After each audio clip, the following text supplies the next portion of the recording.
Alrighty, people, what is happening? Welcome in. It is true. We are 9 days away from the 2025 NFL Draft, and that is exciting and terrifying all at the same time. Just exciting because we finally get to watch the draft. I'm hyped for it. Terrifying because of the pure amount of, hours we're about to put in. But I love it, and we live for it, and I know you guys do too. So welcome in. Thanks for being here with us. We've got a potential 3-part stream. We're going to be doing a Dynasty rookie mock draft on Sleeper to start. Then we might go to some fast drafts if we reach our goals. And then we are going to go to some team reviews. What's up, Daniel Macy in the chat? Brian is here. What's up, Brian? Johnny is in the building. Faulty is here. What's up, Charlie? What's up, Proofy? Matthew says, happy Wednesday, koalas. I had a fantastic idea in the forensics lab today. Dusting for Prince. Dynastyland trivia. For example, what does land stand for during the Dynastyland drafts? Yeah, I like that. Honestly, that's fun. Yeah, I mean, we have a couple big improvements coming for the live stream when it comes down to interactions and other things. So we're hopefully to roll that out here either this week or early next week. So that is something we can put on. I definitely like it. Honestly, if Matthew, what could be a good idea is we're thinking about doing like a question of the day segment. We could also do a trivia question of the day, which could be sick to include in our live streams. Like just a way to start every stream with a trivia question. That could be fun. So Matthew, DM me if you have an idea, if you want to explore that idea. Andrew says he's liking the hair for you. Appreciate it. What's up, Dave? You. What's up, Landon? What's up, Sparrow? What's up, Dale? In the building. Appreciate y'all for being here. Go ahead and be a friend. Smash that like button. Got a like goal today of 100 likes with your help. I know we can get there. Appreciate you, Derek. He says, hey, all is well. Keep killing the content. Love watching the videos. That's very kind of you, my friend. So again, we are going to get into a rookie mock draft to start today's stream. Then we will get to some fast drafts and then some team reviews at the very end of today's stream. The big news is that we are using the landing spots from a 7-round mock draft that the 33rd team put out. I believe that was today or a couple days ago. It was really recent. So we're going to use these landing spots for today's rookie mock draft. And I guarantee there are people out there watching this that would like to get into a mock draft with us. For those people watching, Badaki, how can they join? Yeah, guys, join our Discord. That link is in the description. I'll just put that link in the chat there for you. Join our Discord. Go to the Fantasyland tab with the orange footballs. Then go to announcements. That's how you can join each and every mock draft here, okay? I'll go ahead and let you guys mock. We can talk to the chat. And I'll send that link out here in 3, 2, 1. It is first come, first serve, by the way. All right, so that is gonna fill up here very, very soon. And again, after this rookie mock draft, if we reach our like goal, we can do another one. If not, we'll pop over to some fast drafts as well. So if you want to see 2 rookie mock drafts on Sleeper today, smash that like button to show some love. Let's get that goal of 100 likes going. And we'll be doing our damn thing. All right, we're using the landing spots today from the 33rd team. Again, we're in single digits now. Single digits until the NFL draft. So this is the reality we're living in today. How would this mock draft from the 33rd team impact Dynasty rookie drafts? That's the question today. They have Cam Ward going number 1 to the Titans. I think that's pretty much locked in Sharpie right now. At number 2, another thing that's probably locked in Sharpie, Travis Hunter going to the Cleveland Browns. Then we have at pick number 6, Ashton Genty going to the Las Vegas Raiders. That seems to be everyone's favorite pick as of right here, right now. We'll see if that holds up in the actual NFL draft. The next offensive player that comes off the board is 9th overall to the New Orleans Saints, Shedeur Sanders. Obviously, the development of Derek Carr potentially missing the 2025 season, it has, potentially changed the needs, the top-end needs of this team. So they might have to go quarterback earlier than they might have wanted to. Then we see at pick 12, Ted McMillan goes to the Dallas Cowboys. So he links back up, well, not back up, but he links up with Dak Prescott and CeeDee Lamb. Yeah, wow. Tyler Warren to the Colts at 14th overall. We've seen that one a lot this offseason. The next offensive player for us is Matthew Golden, who's a Seattle Seahawk at pick 18. He's a perfect fit to kind of extend that offense on the outside. The Broncos do go Amarion Hampton at pick number 20. At 21, Jackson Dart is a Pittsburgh Steeler. So I think this will probably impact the way people do this rookie draft. I don't know about you, but I think this rookie mock is going to impact that. Colson Loveland, the dream landing spot to the Michigan Chargers at this point. Then who's the next player? Emeka Egbuka gets to the Texans. I love that spot. That's actually perfect for him. Beautiful landing spot for Emeka Egbuka. Is there any other offensive players here? Nope, doesn't look like it. Into round 2, where we see Jalen Milroe go to your Giants, Luther Burton to the Titans, Elijah Arroyo to the Jags, Jaden Higgins to the Patriots. Let's keep looking here. That was a better view. Okay. Sorry, this is round 3. Okay. Right after that, we have Travion Henderson to the Chicago Bears. Love that fit there.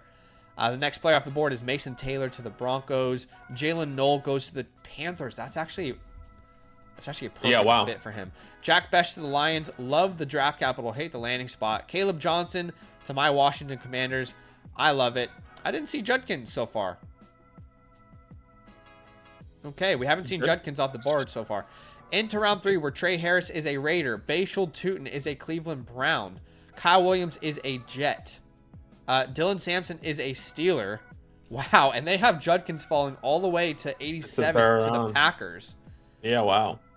So he falls out of the top 7 running backs drafted. He goes behind Josh Jacobs there. Interesting. Yep. Gunnar Helm to the Ravens. Jalen Royals to the Saints. Kyle McCord to the Browns. Savion Williams to the Niners. Ty Felton to the Rams. Into round 4, where we see Torrey Horton to the Patriots. Will Howard to the Raiders. That makes a lot of sense. Cam Scatterbo to the Panthers in round 4, which is surprised to see him fall that far. Then we see Damian Martinez to the Chiefs. Isaac Tesla to the Dolphins, Tez Johnson to the Seahawks, and then round 5, the last one we'll look at together, names like Xavier Restrepo to the Jags, Giddens goes to the Niners, Harvey goes to the Cowboys, let's see, Isaiah Bond to the Bucks, Jarquez Hunter to the Chargers. Any other big names here? Devin Neal goes to the Eagles, so he's buried there, unfortunately. And again, if you want to look at the rest of the draft we're using today from the 33rd team, you can do that with the link in the description. I'll also put it in the chat for you there. Now, so let's get this thing going. That's the world we're living in today, starting in 3, 2, 1. Okay. As Ashington coming off the board at the 101. No surprise there. You guys want to hear a crazy dream that I had? Okay. It was draft night. We had the 3rd overall pick. Travis Hunter off the board to the Browns. Cam Ward off the board to the Tennessee Titans. The Giants are on the clock, and we trade back. Yeah. We trade back all the way to pick 5. The Jacksonville Jaguars move up 2 spots. They take Abdul Carter. New England Patriots, I don't know who they take. They take an offensive lineman, if I'm not mistaken. And then we take Ashton Genty. We quote-unquote jump the Raiders. Now, do I want this? Absolutely not. But that was my dream. And I woke up in sweats. I said, please, God, no. But yeah, we'll see what happens. It's Travis Hunter at the 1-3. Yes. I feel like this is the highest we've seen him before. I think this is probably the highest we've seen him since like January. The 103, I mean, I think that's where he deserves to go, honestly. You think he deserves to go ahead of or behind Hampton? I think he's deserving of a top 3 pick if he actually goes number 2 overall to the Browns, 100%. I think he's locked in 102 if he goes 2 overall to the Browns as the wide receiver. I would still have a round 1 running back ahead of him if someone goes round 1, personally. Sure. So yeah, like if Hampton goes round 1, I would have a hard time not putting him ahead of any other position. Yeah, that's hit fair. rates historically, but all right. So we have, just to catch you guys up. Sorry, was that a real dream or were you just saying that? I don't know. No, that wasn't bullshit. Okay. That happened. Yeah, no bullshit. That legit happened. Okay. I was like trying to keep up, and I was like, where is this going? So after Cam Ward, we had Travion Henderson off the board. Tet McMillan coming off the board. He falls all the way to 6 overall, even though he's a Dallas Cowboy. So, keeping in mind that Travis Hunter was a 2nd overall pick to the Bears. Cam Ward goes to the Titans, number 1 overall. Henderson goes to the Bears. Hunter to the Browns. McMillan to the Cowboys. And now I'm on the clock here. And I've got a decision to make. And yeah, things get really interesting here with these quarterbacks. They do. I think one of the 2 quarterbacks probably have to go here, but yeah, I think I'm going to have to take Shedeur Sanders here. Remember, Shedeur Sanders in this world we're living in was a 9th overall pick to the New Orleans Saints. So it would be tough for me to let a quarterback fall any further than that at this point. But there was a lot of great receivers available on the board as well. That's definitely tough. Yeah, no, I can definitely understand it. Especially him going 10th overall to the Saints. Yeah. It might look like he's going straight into a starting role as well if Derek Carr is not healthy for this year. I think that could potentially happen. Yeah, that was a name I really wanted to draft, Emeka Egbuka, but that was a mind versus heart thing. The mind said draft Sanders, the heart said draft Egbuka, who goes 25th overall to the Texans. So yeah, I love that pick. I love how he fits in that offense. He's a perfect complement to Nico Collins long term. I am obsessed with that landing spot there. We've also got Tyler Warren off the board as well as Caleb Johnson. Yeah, wow. Caleb Johnson goes to the 3rd back behind the Green Bay Packers and Josh Jacobs. No, that was Judkins. That was Quinshawn. Okay, never mind. My fault. Where does Caleb go? Caleb went late 2nd round. And he went to the Commanders. So to Commanders. Okay, I think you can make an argument he's a value there at the 110. 100%. Yeah. I mean, in this world, look how incredible the value is at the end of the 1st round here, which we kind of thought maybe it was going to fall. This is still 2 first-round tight ends at the 1-9, at the 111, and then Ayo is on the clock. Yeah, I think some of these wide receivers fall at round 1 that we love. Judkins gets terrible draft capital, but in this scenario, these quarterbacks kind of push up the board a little bit more, which, kind of helps it gain value there. Wow. Okay. That's shocking to see Judkins go that high in this scenario. Again, in the scenario we're playing out right now, Judkins is a round 3 pick to the Packers. He's like the 7th or 8th running back off the board. With the amount of players that were still available, that's a shock to me. But hey guys, let us know who you think is the best value in round 1. We want to hear your opinions. Who is the best value in round 1? Let us know. I do see a super chat. I also see Ali, who is saying we didn't answer a super chat yesterday. I do remember answering that super chat yesterday. Yes. You can ask it again, my friend, but we definitely answered it. What might have happened is you left the stream and you came back after we answered it, man. You can definitely go back and I remember answering the question. I don't remember the question, but you can definitely go back and watch. Yeah, no, I remember him being in the chat and we said, hey, let's get through this team review and we'll answer your super chat. And then I swear we answered it. But if we didn't, please put it in the chat. I'll be happy to help you out. Derek, what's up, man? Appreciate the donation here. He says, I was thinking about trading the 101 Hollywood and the 310 for JT, the 105 Pat Frymuth. I'm a contender. I won the league last year. Trading the 101 and Hollywood and the 310 for JT and the 105. I was thinking about trading the 101 Hollywood and the 310 for Jonathan Taylor, 105 and Pat Frymuth. Yeah. I'm just not a big believer specifically in Jonathan Taylor in that offense, personally. I mean, 105 here. So you get Travion Henderson and Jonathan Taylor. So I guess the real question is, how's your running back room looking? Like, do you have a Bucky Irving and like a Chuba Hubbard and you're about to get Ashton Genty? Or do you have a Chuba Hubbard and then your RB2 is only Trey Benson? I think I can understand why you would want to then uplift your running back room. But yeah, that's a tough one. I feel like you could still get that deal done closer to the draft. So I might wait and hold off and see how I feel after the draft actually finishes. Because I think that offer's probably still going to be available after the draft. But it's close. I mean, I think it's pretty even in value. Pat Frymuth, Hollywood Brown, the 310, they don't mean anything in this trade. They don't move any needles. It's really just the 101 or JT and the 105. And I'd love to hear the chat's opinion on that, but it's pretty damn close. Yeah.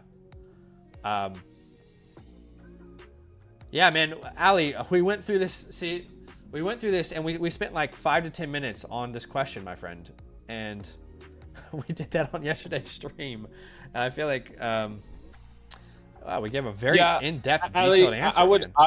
I would genuinely just go back to our live stream yesterday and watch that, just because, like Zach said, we did give an in-depth answer. It's probably after. Essentially, what we told you is you can use trade calculators to determine that. For example, if you want to trade out of the 110, and you think about the players, use ADP to ask yourself, what can you do if you trade your 110? If you trade your first round pick, what are the ADPs in the round 3 and 4? What are the players that you can expect? And then figure out, based off of our flop calculator, if that's worth that deal for you. But my friend, we spent like 10 minutes answering that question on yesterday's. I was very intentional to make sure we answered it really well. I appreciate you. I appreciate your support, but I can't spend 10 minutes now answering it again. I hope you understand.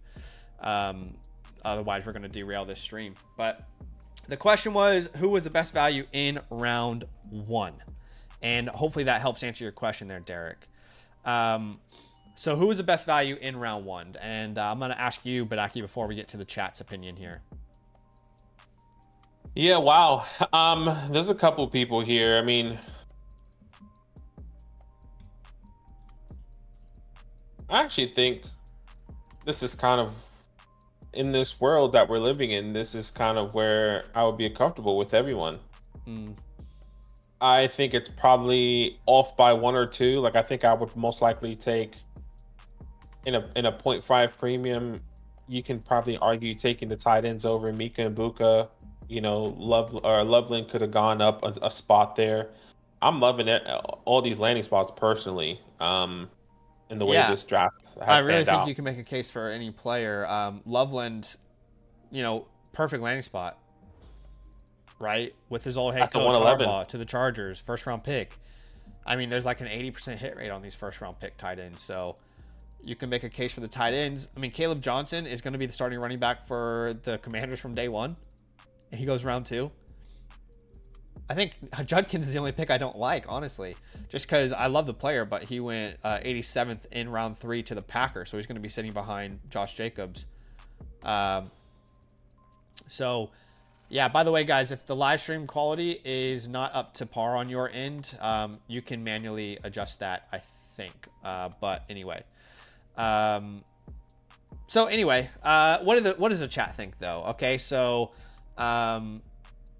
Tet or Loveland Sparrow says, Daniel says Caleb. What's up, Albert? Welcome in. Maddie says Tet is the best value there. Charlie says Caleb. Andrew says Caleb. Tyler Warren at 9 from Bears. Derek says Tyler Warren. A lot of people loving those. Soska says Caleb to the Commanders. Gives Lamar Henry vibes. That is fun. Yeah. Wow, Matthew even has the direct time code for Ali on last night's stream. There you go. Boo you, Zach. Talent prevails. I mean, look, I think if you're betting on Judkins' round 3 pick behind Josh Jacobs, then you're probably going to be left with an asset next year that you're like, this is the year. This is the year he'll overtake Josh Jacobs. It's a Trey Benson scenario, but even worse, I'd say. All right, let's get into round 2 here. Appreciate y'all for being here with us. Do us a favor, smash that like button to show us some love. If we reach 100 likes, we will do a second rookie mock draft for you guys. So let's get this thing going here in 3, 2, 1. Okay. I mean, there's still some first round values left on the board there. There goes one, Matthew Golden. That's who I thought was probably, and Jackson Dart, who easily should be first round picks over Quinshon Judkins specifically. Which means that you should be getting a first round value in this world in the early second round. Matthew Golden goes to the Seattle Seahawks in the 18th pick. Jackson Dart goes to the Pittsburgh Steelers, who currently only has Mason Rudolph. Jackson Dart is crazy. Yeah, I mean, he goes round 1 to the Steelers, and you get him all the way here in the second round. Matthew Golden, first round pick, you get him all the way here in the second round. Crazy some of the values that you can potentially get in these scenarios, man. No question. And then goes Luther Burden goes to the Tennessee Titans, so he links up there with Calvin Ridley and Cam Ward, and then Higgins. I think he had Yeah, Higgins went round 2. he went to the Patriots, so Patriots the in Patriots round go 2. out and get another. We've seen that fit a lot. Yeah. Round 2 to the Patriots. Yeah. I appreciate you, Matthew. Yeah, so some great values. I mean, Jalen Milroe, I've been very notoriously against drafting running quarterbacks who don't go in round 1. But the only historical outlier to that in the last 11 years, at least, is Jalen Hurts, and he had rushing upside. So there are some similarities there. I think Jalen Hurts was a far superior passer coming out, but there are some similarities there that you can draw from for sure. Yeah, very interesting there. Is there any round 1 picks available, or are all the round 1 picks gone at this point? I think all the round 1 picks are gone. Yeah, that would make sense. Okay, so Tootin coming off the board there. And now Jaboy's on the clock. Tootin. He went to the Cleveland Browns in round 3. You have Shedeur Sanders. I think I know where I'm gonna go. I just need I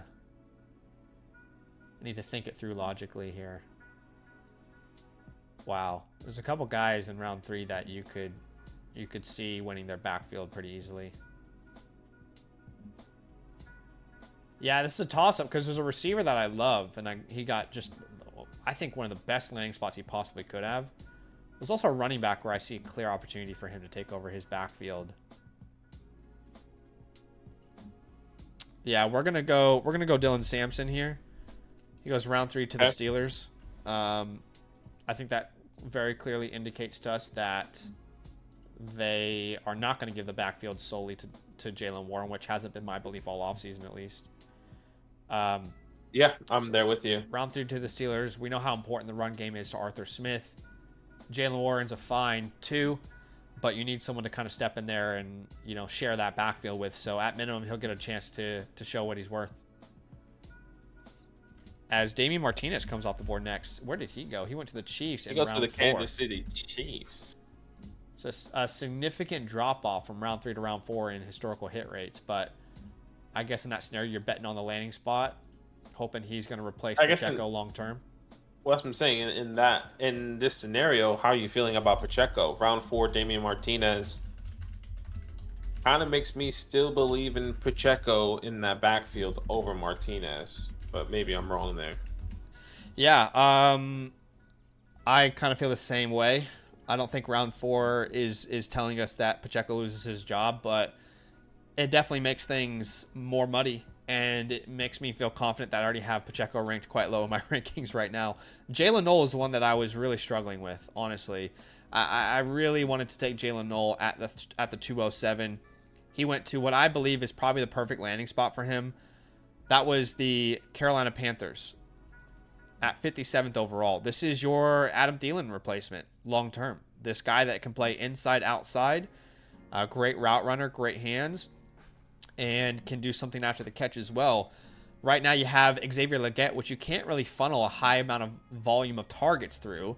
You know, you had Deontay Johnson. He's gone. I think this is one of the potential steals of the draft, depending on what sort of role he has. You know what I mean? Yeah, I get you there. So Jalen Noel and Cam Scatterboot both going to the Carolina Panthers there. Cam Scatterboot going to, I guess, being a 1-2 punch there with Chuba Hubbard? I don't know. That would be really frustrating to see, wouldn't it? Panthers in round 4, no right? question. Yeah, Panthers in round 4 just really I also just a wrench into that. I just don't see the idea of the Panthers drafting a running back is so strange to me, considering they have Jonathan Brooks at some point, will come back next year. They have Rico Dowdle they just signed as a backup. They already signed long-term extension for Chuba Hubbard. And if you already spent a round 2 pick on a running back last year, I just struggle to see them really pursue that position. It just doesn't make sense with all of the holes on that team. The amount of needs that team has. I just don't see running back being something they pursue. I think it sounds crazy, but like Jonathan Brooks is like irrelevant in that backfield, like respectfully.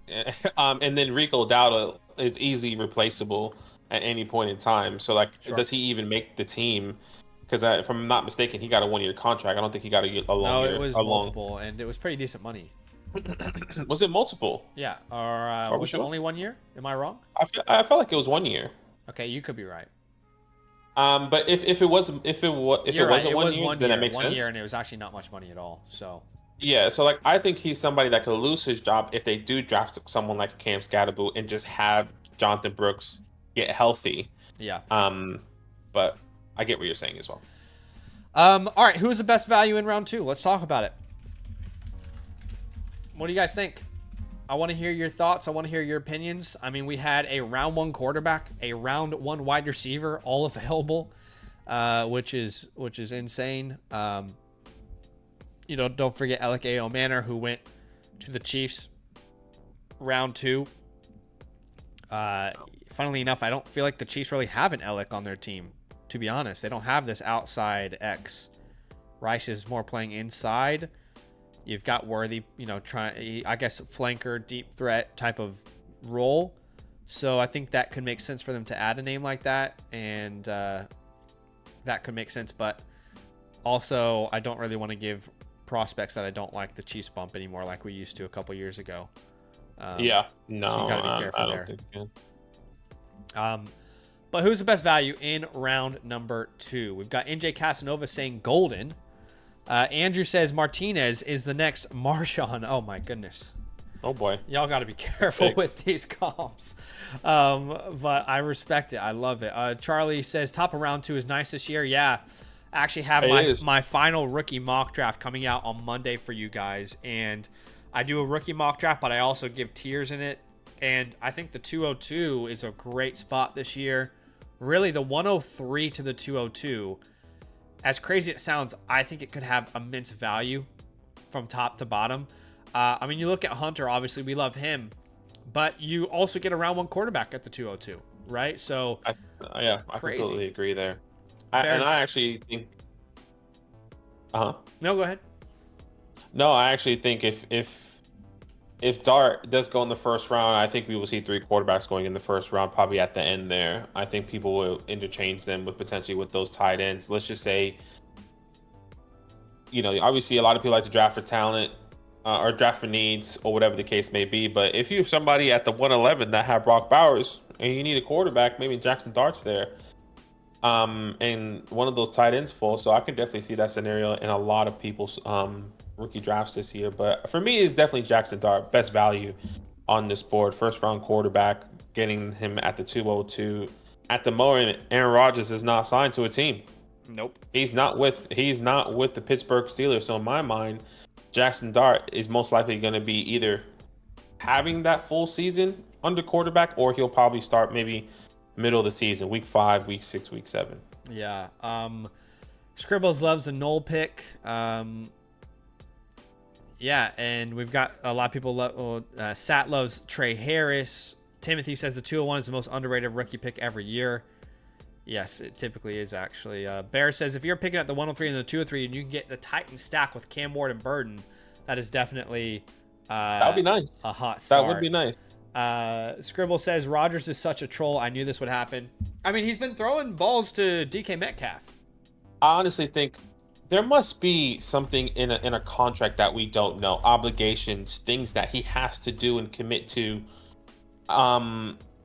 Yeah. On a contract, right? Yeah. Because why not just sign, get it over with? You're prolonging this team. You're saying we don't have to do this, but there must be meetings that he has to go to. There must be off-season workouts. I was going to say there's some personal meetings he probably wants to still attend, and he doesn't want to have obligations. So he probably wants to go, build a fort in Mount Kilimanjaro and smoke the local hash and learn about the afterlife. I think that's probably what he's looking to do before he signs. I mean, to be fair, which one of us don't do that every year before we sign commitments?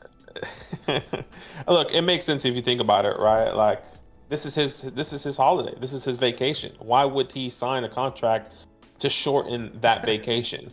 Exactly. Exactly. Hey guys, we appreciate y'all for being here with us. We are over halfway to our light goal today, which is 100. If we reach that goal, we'll do another rookie sleeper mock draft for you guys right after this. So if you want to keep this going, if you want to get a chance to get in with us, smash that like button. Let's get to 100. But let's keep this thing going as Casanova is on the board here at the 101. He had Genty, then Golden, then he drafts Trey Harris. What an absolute zinger of a start for him. Trey Harris went to the Raiders in the 3rd round. By the way, if you were curious where he landed, you know, a player that I'm a fan of. I think I've said this before many times, but he has the widest range of outcomes of any player in this entire class. And I truly believe that. You know, the range of outcomes is, you know, as high as a Nico Collins, as low as a Jonathan Mingo. I truly think that is his range of outcome this year. And I'm not saying he's going to be either of those players, but he just is such a difficult player to scout because the offense was so favorable and he just had so many ticky-tacky routes, in my opinion. I mean, I remember watching him and there was like 80 to 90% of his routes were either a go or a comeback. You know, of course, there were some nice routes sprinkled in here and there. You could see a nice baseline of what you could potentially have, but I just found him one of the most difficult players to scout personally. Yeah, look, and it makes sense. And it's been a couple years since a Ole Miss wide receiver hit, and maybe it's the time. John Domingo didn't hit.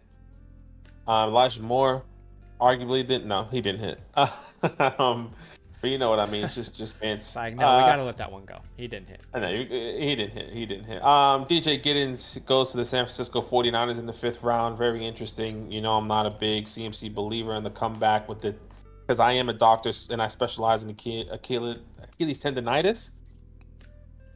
It's not okay, guys. It's not okay. Jack Besh going to the Detroit Lions. Dead. Thank you for your service. Yeah, it's unfortunate. It just doesn't make it makes sense for their team. Have a guy like Besh there, but it doesn't make sense for target share. As one of my favorite players gets sniped right before me, Jalen. Yeah, Royals falls to the 3rd round. Where does he go? He goes to the New Orleans Saints in the 3rd round. He falls to the... Interesting. I like Royals into the Saints, especially if Shador's there. I know some of them words. I know some of the words. I think that's another thing, you know, like I was really, as you're making a pick, I'll fill some space, some time here. I think if Shador Sanders just go to the Saints, Chris Olave's back, boys. He's back. Oh, yeah. I think it'd be a perfect fit. I think so as well. Like No, I agree. I'm being serious. Yeah, me too. I actually cannot wait if that is a true possibility. I think Chris Olave is going right now. If you want to risk it, Chris Olave is probably the best buy to go out and get right now if Shador Sanders goes to the New Orleans Saints. I made a terrible pick. That's okay. Should have gone RJ Harvey there in round 5. Yeah, he went to the Cowboys round 5. That is by far the best pick. I was just so focused on the stream and I didn't get through round 5. So great pick. Faulty's going all tight ends here. Saying, actually, let me build up a whole class of tight ends here. I'm loving seeing it. You know, what's his name? The dude from Good Morning Football. He just went to ESPN. What's his name? I don't know. Anyways, who left Good Morning Football to ESPN? Kyle, is it Kyle Brandt? No, not Kyle Brandt. Did he leave? I don't know. I didn't Peter know Schrager. anyone left. Peter Schrager. Peter Schrager. Did Schrager leave? I didn't know that. Yeah, he went to ESPN. Well, let's be honest. When Kay Adams left, it was just slowly. It's a taking. It was down. It was down. Once you lose that chemistry. I like Jamie though. Jamie's fine, but once you lose that chemistry, you lose that aura. It's hard to replicate. She knows what she knows what she was doing. She knows what she was doing. Oh, she knows what she's doing. Yes. Kay Adams knows what she's doing. Kay Adams the dime. R.I.P. He talked about Harold Fanning. He was like, he spoke to. I mean, obviously, it's Peter Schrager. I just like Peter Schrager because he fucking predict the Super Bowl 3 times in a row, essentially outside of this year. And he talks about really good people that are just, you know. Anyways, he talked about Harold Fanning today and how there's a lot of people really liking him and how he can see him going as high as the the 3rd tight end off the board. Yeah. I mean, that makes sense. I think after 2, it's wide open. Yeah. All right, guys. Who was the best value in round 3? What do we think? I want to hear your opinions. I want you to make your case. All right, make your case in the chat here. A lot of picks, a lot of people making some picks here. I in particular messed up big time letting RJ Harvey. Where'd he go? Off the board there. He went to the Cowboys in round 5, and I did take Tez Johnson. He went to the Dolphins. It seems I like Tez, but I think that was, or he went to the Seahawks. Sorry, but I think that was a silly pick. Okay. It seems like a lot of people in the community aren't drafting, specifically that do mock drafts, aren't mocking a running back to the Cowboys, which is weird. And if they are specifically in the first round or second round, it's always 4th, 5th round. Yeah, doesn't matter what mock draft we do. Outside of Sammy always puts a Cowboy in, I will say, top 3, but I wonder if that's like a tell or a sign that these people are hearing something, that the Cowboys aren't going to take a running back in the first or second. Or the thing is, there's actually very few people in the industry you can actually trust that they have any sources whatsoever. 100%. So, yeah, definitely tough to know who you can actually trust. A lot of people saying Jalen Royals, and I love it. What's up, Kyle? Let's make Kyle a moderator. I mean, come on. Kyle's been OG. What's up, Kyle? Sparrow I'll put says him on right Royals. A lot of people are saying Jalen Royals. I need to remind myself where he went. He went to the Saints. Royals, he went to the Saints. Yeah, he went to the Saints. That's why I was surprised that he fell to the early third round capital, or not third round capital. I struggle to see Royals getting out of round 2, personally. But I guess I could have, like, most of the people that I trust in the industry love him just as much as I do, or at least they have respect for him. So I always find it surprising to see him fall in round 3 of a lot of mock drafts. But this is the world we're living in, right? Yeah, that's right. Eckel says Harris was the best value. Michael says Fannin to the Rams. Harold Fannin is a beast. Got to represent the MAC. I love it. Barra says his own pick was the best value. So you love to see that. Johnny says splitting touches with Olave and Shaheed. Jalen Royals is. Yeah, I still don't think Shaheed's a big part. Yeah, a lot of people love the Shaheed thing, but I think we never were on it. Everyone was like, you should buy Shaheed. I remember in season, it's like, should I go out and get Shaheed? Absolutely not. Look, and until Derek Carr went down with an injury, everyone was right about Shaheed. But I just don't believe Shaheed is the answer. Yeah, I just don't. And call me a fool, but I just don't think he is. I think he's more of a wide receiver 3 than anything. But a very good wide receiver 3, one of the better wide receiver 3s in the NFL for sure. But I'm also maybe just disrespecting the man, so that's maybe my bad. All right, let's go ahead and keep this going here in 3, 2, 1. Remember, like goal is 100 likes if you want to see another sleeper mock draft. We've got 1 round left. Do you want to see another sleeper mock draft? Help us reach that 100 like goal just by smashing that like button. There's over 170 of you in here. We should be able to reach that 100 like goal together if you want to keep the party going. I'll be back. All right, as Will Howard comes off the board. And that is fair. Shedeur, in this scenario, he just doesn't have the arm strength to really feature a player like Shaheed. But Shaheed, to be fair, was doing a lot more, gimmies, if that makes sense. Like the screen game over the middle of the field, those type of things. He's did a lot more. Will Howard. Now, we've heard about this a lot. I almost feel like it's a lock if Will Howard's in round 4. He's going to go to the Raiders. I'm more speaking hyperbole here, but the connection with the, obviously, Chip Kelly being there in Las Vegas, remembering Pete Carroll taking Russell Wilson in round 4.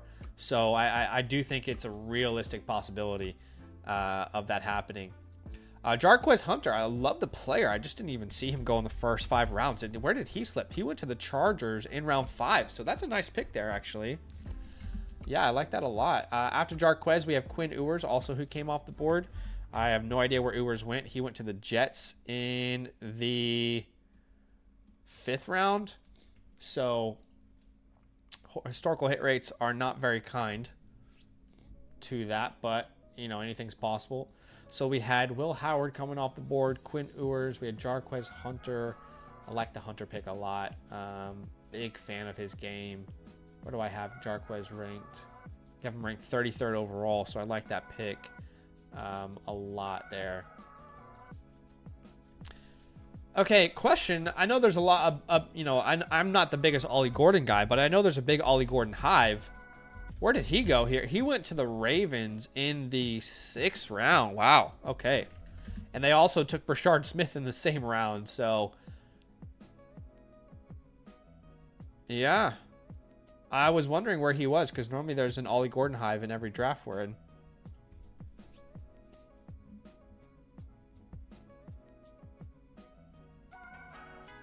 All right, Ty Felton coming off the board there.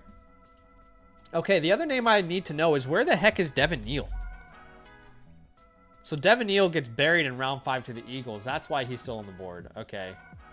How about Jordan James? Jordan James falls to the Seahawks in round 7. Holy hell. That's why everyone's avoiding these names. Okay. Wow. Makes sense. I need to do some digging here. Oh, has anyone taken Torrey Horton yet? That might be the best player on the board still. Has anyone taken Torrey Horton? Someone's taken Torrey? Where did Torrey go? Ah, shit. What about Savion? Okay, we'll take Savion. He goes to the Niners in the 3rd round. I'll take a dart throw on them. So Torrey Horton went at the 312. That's a great pick there. Matthew says, wow, just skip over Kobe. So yes, Kobe Hudson also comes off the board. I don't even know if he got drafted. Let me see. Did Kobe Hudson get... No, Kobe Hudson didn't get drafted. So in this scenario, he's an undrafted free agent. But Matthew is still believing. After Savion Williams, Isaac Tesla comes off the board there. You love to see it.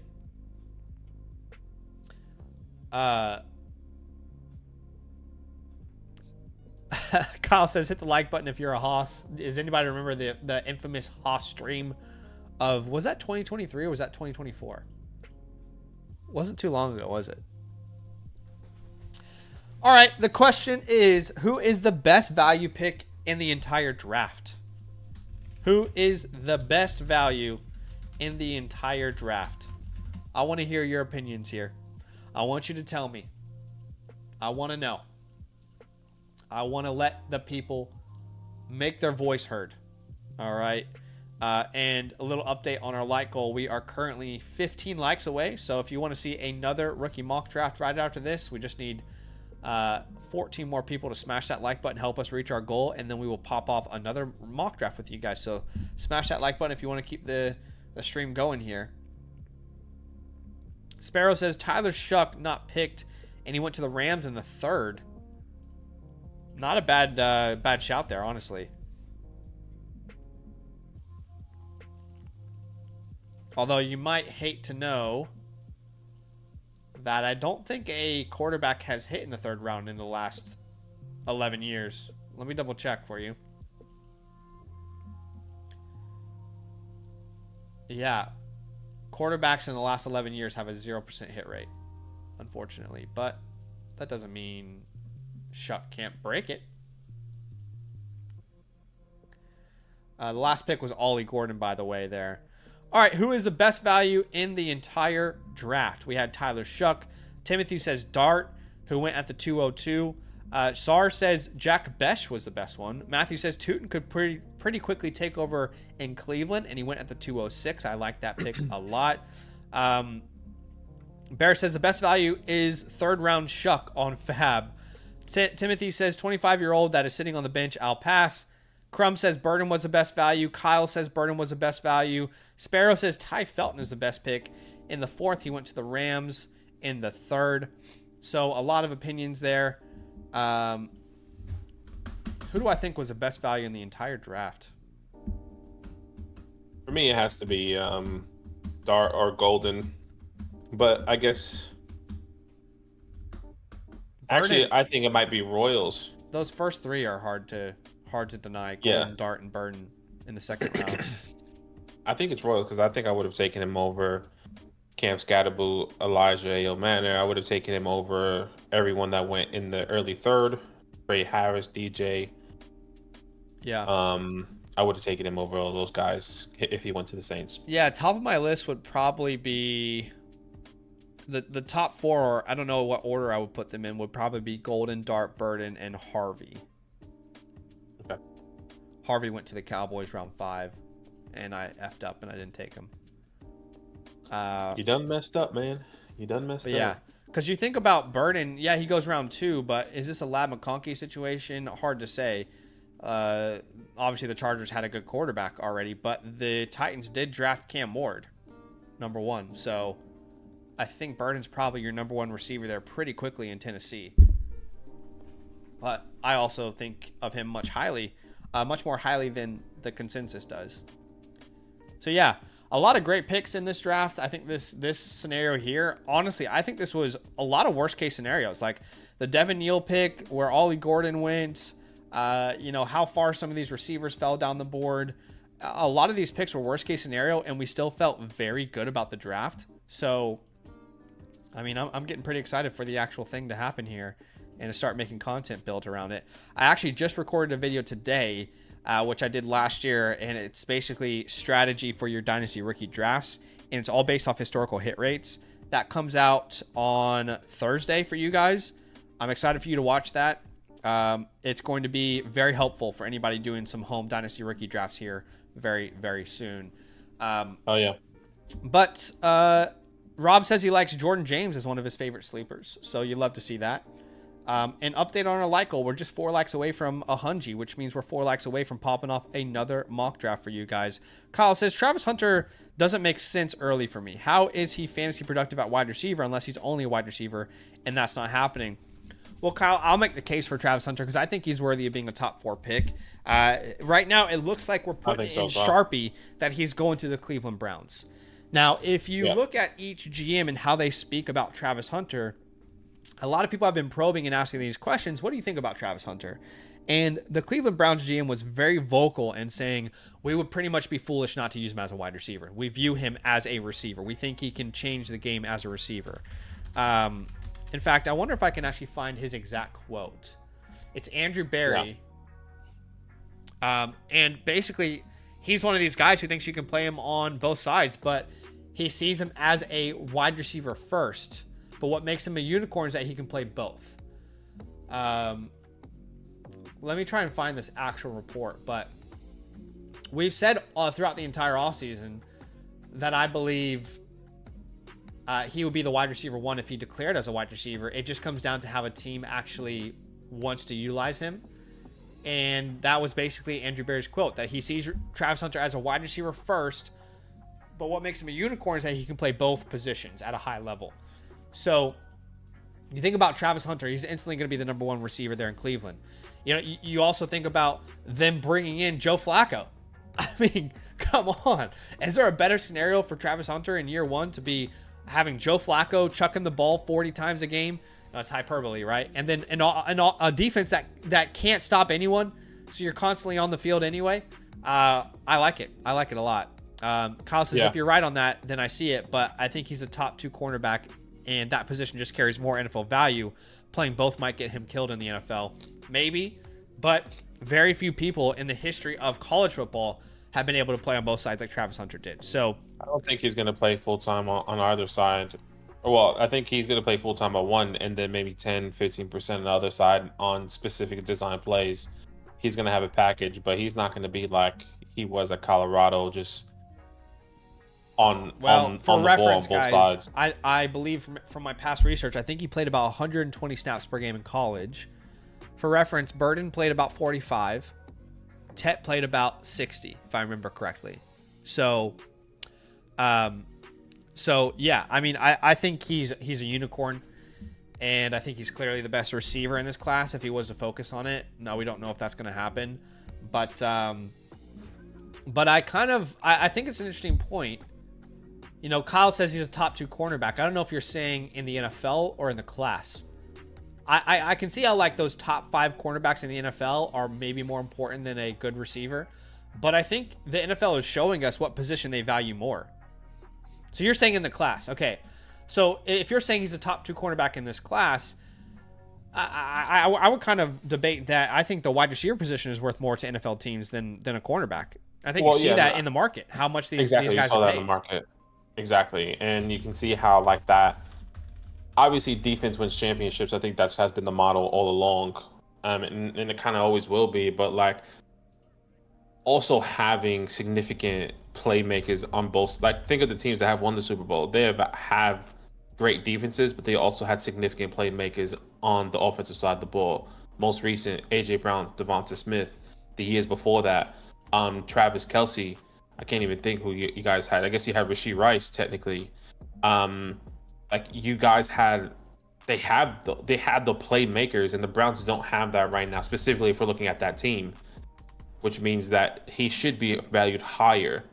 No one's thinking of name a big player of a DB that did something recently. Probably Cooper DeJean, but that's probably because that's the most recent one. Yeah, well, to be fair, typically cornerbacks don't get love, even though they. That's what I'm saying. Even though they make. If you haven't heard your name, it means you're doing a good job. That's the unfortunate part about playing cornerback in the NFL. You don't really get the love, if Travis Hunter goes out there and he shuts down the number one receiver, but he. And I think that I think a lot of the history was like that as well, though. If Travis Hunter goes out there and he shuts down the number one wide receiver, no one's going to talk about it. But if Justin Jefferson goes out there and has 10 catches for 200 yards and a touchdown, everyone's going to talk about it. It's just everyone's going to exactly. That's just what it is. I'll take Hunter. I love that match. See you there. Okay. Let's go ahead and get into one more mock draft. If people want to join this last rookie mock draft here on Sleeper, how can they get in, Badaki? Yeah, guys, join our Discord. That link is in the description. I'll put that link in the chat here for you guys as well. It is first come, first serve. Go to the Fantasyland tab with the orange footballs. Go to announcements. That's how you can join each and every mock draft there. And you can go ahead and send out that link whenever you're ready. Oh, my bad. I forgot I had to send it out. I can send it in the Discord, yeah. Yeah, you can just send it in Discord. Going in 3, 2, 1, first come, first serve. I'll go ahead and delete these old messages. But 100%, Kyle, definitely. I mean, for me personally, I think if Travis Hunter does go to the Browns, I think he's locked in 102. But I think a lot of people may see that a little bit differently. And I know in golf I have the 101 and the 102. So I'm going to have Ashton Genty and Travis Hunter, and I'll be okay with it. Yeah. Saw says, no team without a good defense wins the Super Bowl. No team without a good offense makes the playoffs. It's true. Yeah. So true. It just has to be evenly balanced. But look, full transparency. Let's be very fair to Kyle here. Like, his concerns are very warranted. Travis Hunter is the only player in this entire class that you have to ask, how much will I actually get him on the offensive side of the ball? But I think what has been said in the NFL and in the community is that he is going to be a wide receiver. He's just going to have a package. Sure, but you have to recognize that there's never been a time in the history of Dynasty football in which we're asking how much will a player I'm drafting play offense. It doesn't matter what we think all that much. I have the conviction in Hunter based off everything we've said today. But still, I'm saying what Kyle is concerned about is very valid because it's the first time we've ever done this in Dynasty football where we've asked, well, how much will he play on offense? So it is a valid concern. One spot left in this mock draft, by the way, guys. I think my thought process is it's not amount. I think he's going to play as many snaps as he possibly can on offense. My question is how much he's going to be playing on defense? And is that defensive package going to take away from his offensive work? But again, you're asking that question, and you've never had to ask that question before. 100%. Exactly I completely agree. I'm coming from. Yeah. I get that. I guess my question is like I think he's playing 100% offense. I want to know how much he's going to play on defense. Yeah. Which I know it doesn't matter, but I think that it doesn't matter in a fantasy perspective, but it matters in a. I guess it does matter in fantasy perspective because that also can affect Travis being on the field. Yeah, I definitely think it matters 100%. If he had, 2-minute drill, let's say a team just had the ball and it was 3 minutes and they're trying to stop him before the 2-minute clock, and Travis is on all those plays, but he needs to be ready after the timeout and the commercial break to go on offense. That's going to affect Travis Hunter. He's going to be exhausted. And that will affect your fantasy team. So I get that perspective. Well, you can also decide if you want to use him as a slot receiver. have specific packages for him, or not a slot cornerback. Have specific packages for him. Play him only on third downs. Those are things that you can determine when you get him in the building, but there is still risk there. You have to recognize that the risk is still there. All right, we're setting up this second mock draft here. You guys are going to do your thing, but Aki and I are going to watch. Genty goes 1, Hampton 2. This time we see Ward and Hunter swap positions there. Henderson goes at the 105, McMillan at the 106, Sanders at the 107. By the way, guys, we're going to jump into one fast draft right after this, and then we're going to get into some team playbooks. So if you guys are out there, we're actually going to get into a flex 4 today. I don't know if you guys have ever drafted in one of these flex 4s, but it's more of a season-long tournament. It's not a dynasty tournament, but I got into one yesterday to try it out. It was my first one. I want to get into one more. It's very, very fun. But we're going to get into one of those today, okay? And if you haven't signed up to FastDraft yet, well, you can download it with pretty much any app store. Doesn't matter what device you're on. You can download the FastDraft app. When you download it, use a promo code LAND. We will match your deposit up to $50. That is 10 free drafts on us, especially if you're doing the Flex 4 ones. Whenever you finish your first contest, I'm going to send you my rookie report and my season rankings completely free. And if you're a member on the Flock site with the promo code LAND, please reach out to me because I'll give you a free trade question voucher. So right after this mock draft, we're going to get into one Flex 4. I want you guys to have a look at it and have a look at this contest because I'm having a lot of fun with it myself. And then right after that, we're also going to get into some team playbooks. So if you guys are out there, one last time, I'll just let you guys know how the rest of the stream is going to go. We're going to go into a fast draft after this. Then we're going to go into some team playbooks. We do have 2 free spots for a same-day live review on those team playbooks. So if you want your team playbook, which is a customized game plan for your offseason, then all you need to do is become a Land Annual Mother Flocker member. That link in the pinned comment is for both of these options. You'll get a voucher that you can use to the Flock store to get a team review from us, get that team playbook from us. If you want it done live, just choose that live tier. I know there's a lot of ads right now. I just want to let you guys know exactly what's happening for the rest of today's stream, and I want you to take advantage of the opportunities you have ahead of you. So, and we already have Alex and Jacob's reviews that we will look at today. By the way, round 1 went Genty, Hampton, Ward, Hunter, Henderson, McMillan, Sanders, Warren, Egbuka, Burden, Johnson, Judkins. For some reason, Judkins is still going up the board, even though he was a 3rd-round pick to the Packers. Those landing spots are in the description. I'll also put a link in the chat for you to follow along as well if you want to. So Judkins keeps getting pushed up, even though in this world we're living in, he gets a terrible landing spot. So that makes the 203 super attractive in this scenario where you're getting a first-round receiver, Matthew Golden, all the way at the 203. I love to see that. 203. 100%. You see Luther Burden going to the 110. I'm not sure if you noticed that as well. Yep. Early second-round wide receiver going in the first there. And like you already mentioned, Quinshon Judkins. And this is what makes, like Zach said, your early second round attractive, having the 201 to the 203 potentially, and seeing some of these guys jumping up boards. Let's just say Quinshon Judkins gets a second-round draft capital to a team that's favorable.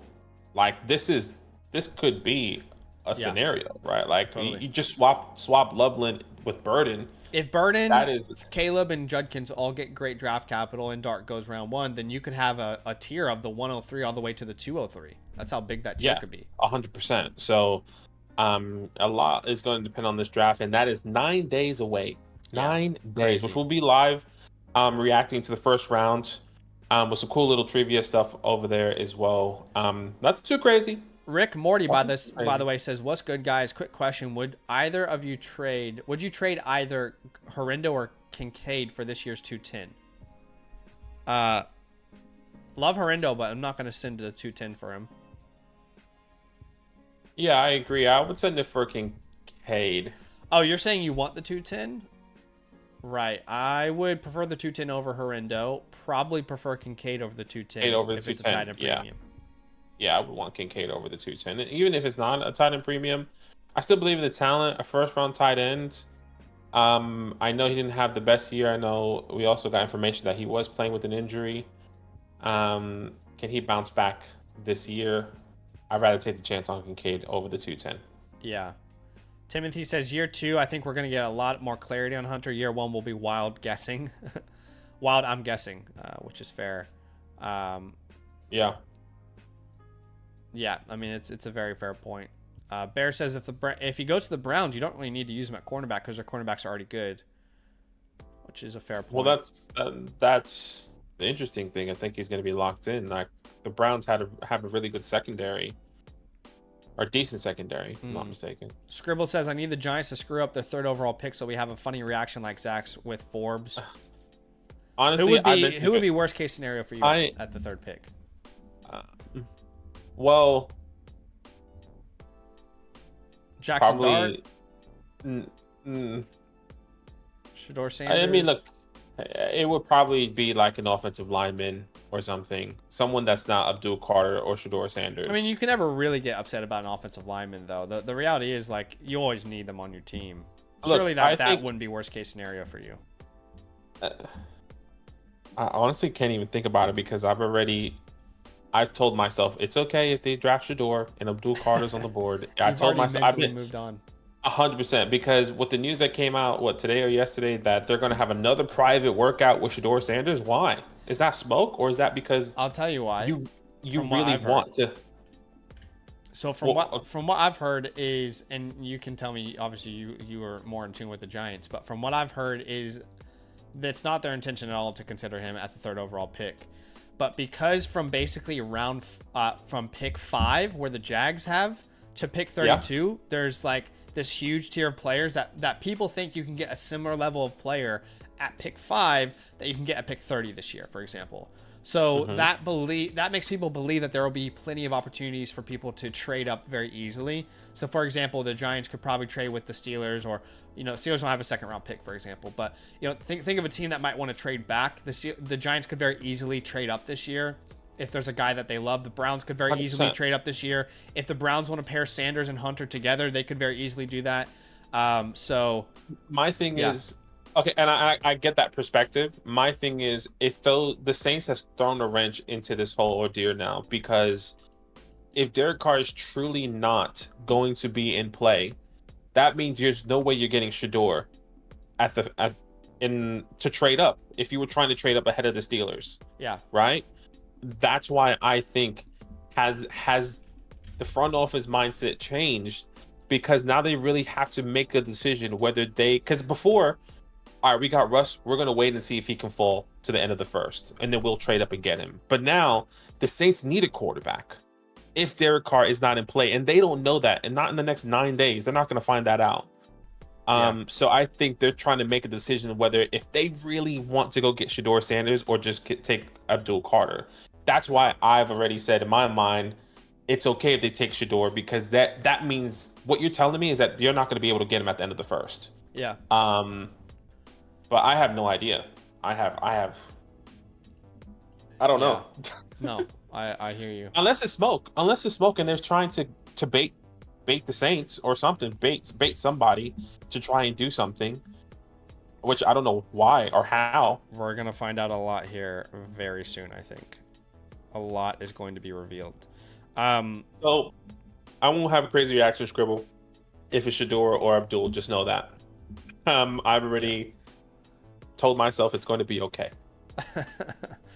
Saul says it's a dream come true for an Eagles fan, which is fair. Andrew says there's a wideout. I've been wondering whether they would fall to the 204, but after watching this, I feel much better. They haven't been taken. Keep in mind, guys, that today's mock drafts is based off 33rd team's latest 7-round mock draft. So this will obviously change after the real NFL draft. We're just playing out scenarios right now, right? So, keep that in mind that, this isn't a mock draft where people are just taking their guys. They're basing it off of these landing spots. So, for example, Dart going this high, he didn't even go high, but, Sanders goes that high because he goes to the Steelers in round 1, for example, or the Saints in round 1, sorry.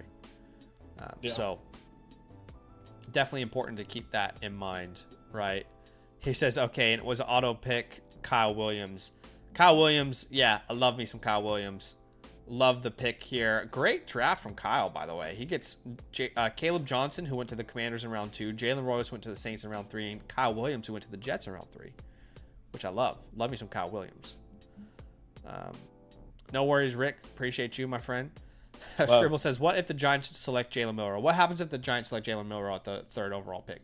I guess that's worst case scenario. There's no way I see them selecting him. Well, we said yesterday that for some reason Jalen Milroe's going to the first round in Green Bay. He's attending the draft. Why? Why? I have no idea, but Just to spectate? I don't know. That's why I feel like worst case scenario is walking away without Shador or Abdul.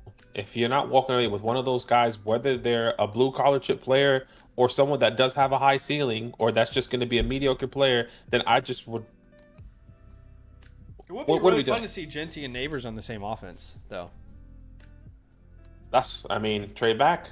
Could you imagine Neighbors and Saquon in the same offense?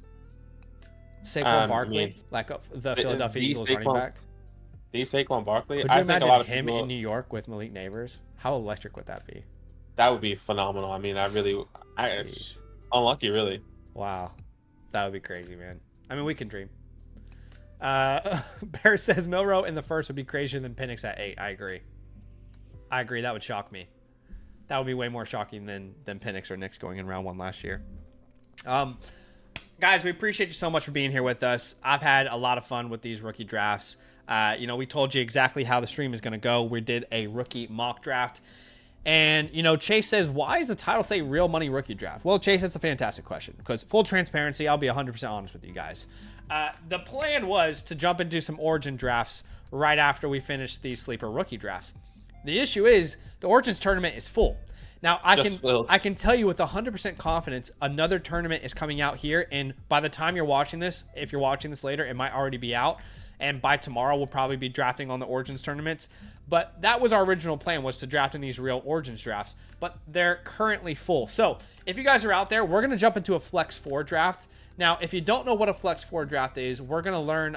You're going to learn about it here today on our stream. You're going to learn today. But if you guys want to draft this with us, we're going to jump into a Flex 4.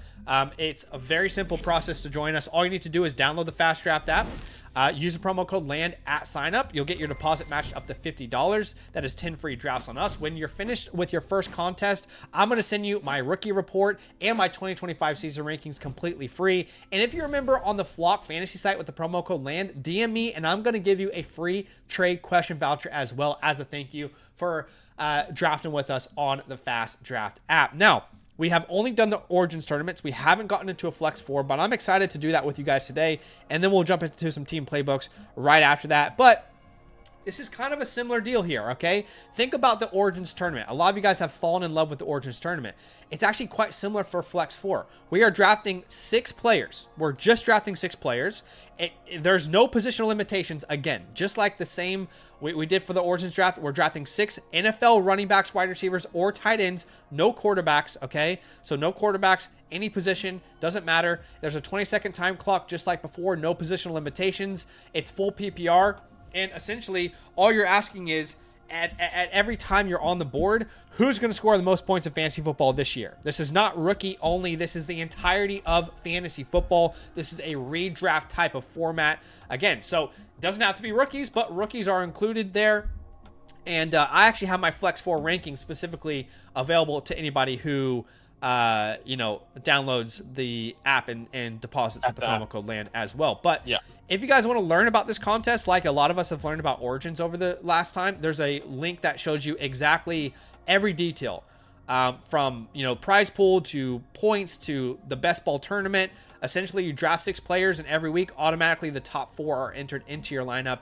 It is a best ball style tournament. So let's get into these. We haven't actually drafted them together yet, and I'm excited because I did one by myself yesterday, and I was like, oh, it got me so excited for the redraft season. It got me so pumped up. I'm down to try it. I haven't done one yet. Let's go ahead and jump into our first Flex 4 draft of the season. All right, and let me go ahead and refresh and make that the pinned comment. But I'm going to go ahead and jump in here in 3, 2, 1. I'm getting into the tournament. Badaki's getting into the tournament with me. Gosh, hopefully it's only one slot left, the one that I just went into. So oh, really? Wait and see. Oh, no. Yeah, 2 slots now. One slot. You might want to leave. That way I can make sure the stream is there. Wait, it's joining tournament? Is it going to put me in your tournament? We're about to find out. No, it put me in a different one. It put me in a different one. That's seven slots remaining. That's why I was asking you to exit. That way I could. I did. I did. Okay, well, join this one then. Join this one then. No, I actually wasn't able to. I tried to, as you said, to exit, and it was just already too late. So I Okay. was like, all right, joining. Well, we've got 5 But I spots see remaining Donnie in this Detroit. flex four. I Again, see Donnie Detroit, Sparrow in this one specifically. Joel's in here as well, so they're drafting with me. But yes, 4 spots remaining here in this flex 4 draft. Again, this is redraft focused, so it'll be a fun little switch up for us. I know, I don't know about you guys, our audience, but for me, we go so hard on Dynasty from like December all the way to May, and then May comes around and June comes around, and then we're like, wait, hold on, redraft season. We have to switch our focus for a second, and that's how I felt when I did this flex 4 draft yesterday. It's like, wow, I am actually starting to get excited about the actual season, drafting all these players ourselves. What's up, Martin? If you just go back like 5 minutes in the stream, we kind of break down exactly what's going on here, my friend. What's up, William? He's in the chat, or in the stream, in the draft, rather. Jeez. So are you in a draft? Are you in a different draft with someone else? I am in a different draft with a couple other people. Like I said, I see Johnny Detroit here. I see Sparrow. I see Joel in here. I don't know who else is also in here. I'm going to make a pick here. I got the 109. I just got Malik Neighbors on my draft. Brock Bowers here went at the 105. It's not tied in premium, is it? No, but there are the same boosters. They are, yeah, exactly. They have boosters. So Ashton Jesse just went at the 110 in my draft. I wish I can show you or send a link so you can view what I'm doing. But that's totally okay. I'm getting Malik Neighbors and Amon-Ra St. Brown here, and I am feeling some type of way. Wow. Yes, sir. I'm just gonna let William said he's gonna be in yours. William says, I'm here, boys. That's awesome. I'm by the glad way- you got into one here. 2 more spots. Yeah, by the way, while we're waiting on that, so what keeps happening is I keep telling everyone, hey, let's get into a draft, and then they fill it, and then I'm left with a new draft waiting for it to fill. Same. But I'm just going to quickly go to a couple trade questions that we had while we're waiting. Latino, he had a super chat. He said 1 quarterback, Kyron Jacobs or T. So Kyron Jacobs or T Higgins in a 1 quarterback league. This is Dynasty, I'm assuming. This would be T Higgins for me. And is this standard? Because I know Latino, you're always in a lot of standard leagues. I know a lot of in season you always say the standard. If it is standard, I think we would go the running back then. Yeah. But yes, I would normally go T Higgins in a full PPR standard. I'll go Kyron. Yeah. We also had a couple questions over on the Flock site as we have 2 spots remaining here in this Flex 4 draft. PPR. Let me refresh this because we definitely had a couple questions through the site here. Oh, gosh, Where are we? Okay, Tony dropped the trade question here. I swear someone else dropped one too, but we'll go to Tony's. He says, compete year makes sense to consolidate for a top 3 running back. He's asking. So he's competing this year. It looks like all he would have to send away is a late second, the 106, and a 4th round pick. Interesting. Let's have you want to make a pick for me? Sorry, really quick. Lad McConkey or Bucky Irving. I have Amon-Ra St. Brown and Malik Neighbors. I'm going to go Bucky. All right, I'm taking Bucky because of you. I actually need to give you bad advice because I want to win these tournaments. So his team, it's a 1 quarterback league. He has Caleb and Dak. He's also got H.N. Walker Brown, Chase, London, Marvin, Adunze, Worthy, Hawkinson. He has a 106, 108.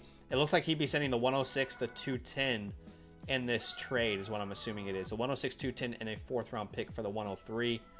I think that's pretty cheap to move up, to be honest with you. I think so as start well. 8, you'd be starting, let's say, Caleb, H.N. Walker, Chase, London, Hawkinson, Marv, Adunze. I mean, you might start Brown over one of those names or Worthy. So in that scenario specifically, I think I'd be pretty comfortable to go ahead and make this move and to tier up. I mean, it really makes a lot of sense. I haven't seen this cheap of a tier up in a long time. Yeah, I personally like this tier up. 103, great spot there. A late second, 25, 4th.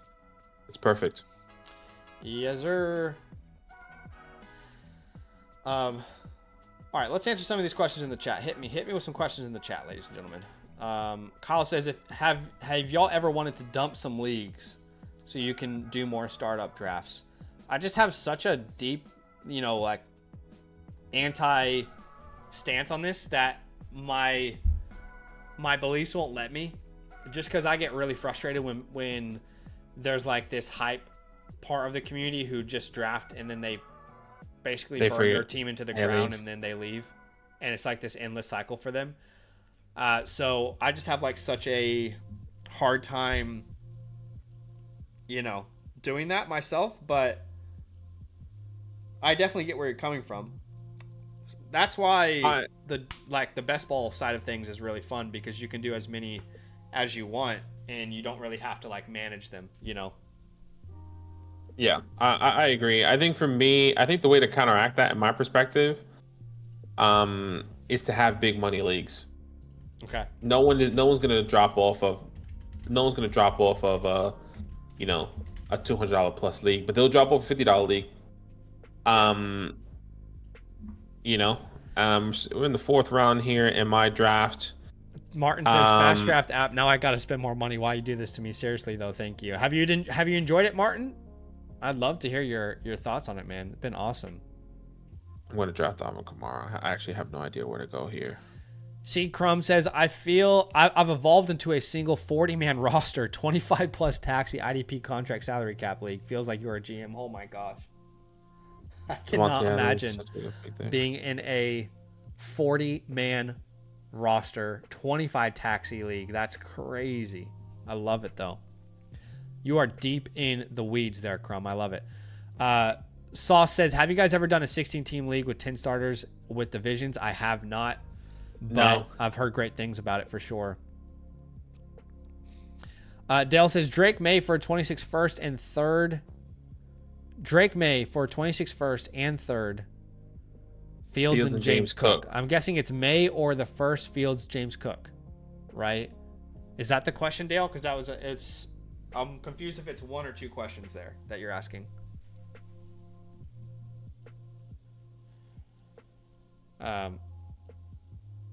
Okay, so it's basically Drake May, a first, Fields, James Cook. The 3rd doesn't matter. I would take Drake May personally. Yeah, I probably would as well. I could see Justin Fields doing well. I could see him falling apart. It's a high price to pay, no doubt about it. There's no debating that, but it is a high price to pay. But I just think like Fields and that first just feel like assets that could crumble pretty easily. So it's a bit tough for me. What's up, Cry? Detroit going all wide receivers there. Sorry, continue. Chris says, what's the best way to know if you need to rebuild or retool? I'm not sure what you mean by that. I mean, honestly, the best way is to get a team playbook. And that's not even like a dig or a plug. That's just a genuine thing for us to actually give you the best advice there on your team. Is knowing if you are able to compete within your league. Yeah. And that's probably, like we don't know what your league looks like. If you have, 4, if you're in the 12-man league and 4 of the top teams are all the best teams in, Yeah. It's just going to be, it's going to be tough. I mean, the best way is really to evaluate yourself against the entirety of your league, honestly. I mean, if you want to try and do that on your own, you definitely can, right? And if you come here to the Flock site, you'll see the My Teams tab. If you guys haven't created a membership, you can get a free account. There are certain things that you can access for free on the Flock site. One of them is the My Teams tab. So if you wanted to enter like a Sleeper, ESPN, or Yahoo league, and you could kind of see, you'll only be able to see consensus for your side, like expert consensus, but that will kind of give you an indication of where you stand in your league in a very general sense. But if you more wanted like a deep breakdown into understanding your league, and I think Badaki's right, like the playbook is the best answer there. But yeah. All right, I'll tell you my team here. I got Malik Neighbors, Amon-Ra St. Brown, Bucky Irving, Alvin Kamara, George Kittle, and Cortland Sutton. I'm liking the team. I like that I got Neighbors and Amon-Ra there. I got Bucky Irving. I switched up a little bit, and I'm going to try and join a flex 4 and try and fill up the one that Zach's in. Yes, let's do it. Let's see if I can get into the same one, unless right when I get in it fills. 3 spots that says waiting. So the guys that were in, I know Joe, Johnny, I said Johnny Detroit. If you can join another one, if you like, that'd be awesome. We have one spot remaining, ladies and gentlemen. One spot remaining. In fact, we are getting into the draft now. Flex 4 is very different, but very exciting and fun. Like, it makes me think that you should just go all wide receiver. Really? If it gives me that feeling. If you did that last year, you would have been pretty sad. Exactly. That's what I'm saying. Exactly. But at the same time, like, running backs were such a huge hit last year. It's a little bit different. Ooh, I got the 105 there. All right, this is a Flex 4 tournament here. I remember there's a 3rd round reversal, so I actually, again, I prefer the back end of the board here. Yeah. Okay, we got Solus, obviously Joel, NJ Casanova there. Figs, if I'm not mistaken, is Bears. Let me know, or somebody. I forgot who Figs is. Sparrow's in here. Those are the ones I remember. Saquon Barkley goes at the 101, and I'm gonna have Jamar Chase at the 102. Let's go, baby. Let's go. My second ever Flex 4 draft, and we get Jamar Chase at the 102. Wow. Should we call it now? I mean, should we give me the 50,000? Should we give me the 50,000 to start? I don't know. I mean, Sauce, what are you doing? I'm feeling confident, baby. I'm feeling confident now. All I needed was a little help there. NJ Casanova. What's up, Dale? He says, when are y'all coming to Texas? I can promise you that it will be in August. And it will most likely be from around the 12th to the 19th, somewhere around that. Sorry. We love you. I mean, I feel like if your name's Dale, everyone's saying fuck you, Dale. Yeah, because of Step Brothers, yeah. Because of Step Brothers. But, like, yes, we will be there in August. What's up, Fantasy Football Garage? Welcome in. Love. Yeah, so it'll be mid to late August. Rough timeline there. Rough timeline. Yeah. All right. So Saquon was the 101. Those dates, we'll let you know. Yes. Continue. Jamar Chase was the 102. Jahmyr Gibbs was the 103. Then we had Jefferson, Bijan, Lamb, Puka, Neighbors. Brock Bowers goes as high as the 109. Look, Brock Bowers in our draft went at the 105 or 106. You don't need to draft the tight end. I just want to remind people of this. You don't have to draft the tight end. So, I mean, I would definitely not be taking a tight end in the first round. I don't care if their name is Brock Bowers. There are no positional limitations in a Flex 4. So, I don't know. I personally wouldn't be doing it myself. What if there was a draft? Hold on, guys. I just came up with an idea. No, it's not a good idea. I was about to say maybe you shouldn't say it. Write it down, though. No, it's not a good idea. It's a terrible idea. Stupid. All right, so Nico Collins was the last pick at the 110. Then we had Amon-Ra St. Brown, Brian Thomas, Ashton Genty, Drake London. So BMF starts with Neighbors and Genty there. Wow. You don't want to know what the idea was because it'll make me look really stupid if I tell you what the idea was. I want to know. Okay, so my idea was like, wow, we all love doing the Dynasty Rookie Origins drafts, right? What if we did like a Dynasty Startup version of, like, if we had a Dynasty Startup tournament? And I thought to myself, you fucking idiot, that is just redraft. Like, that is just redraft, you dumbass. So, yeah, that was the idea. Yes, congratulations, Zach. Just pushing the industry in the right direction, right? All right, so your boy started with Jamar Chase. And I'm not going to draft Trey McBride.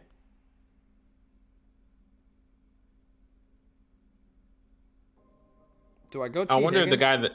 the guy in the Flex 4 that won last year, if he had Brock Bowers. Nah, no way that person took Brock Bowers. I'll take Ladd McConkey there. I'll be honest, I hated that position. I feel like there was a big drop-off after Christian McCaffrey. Achane, McCaffrey, A.J. Brown, Henry.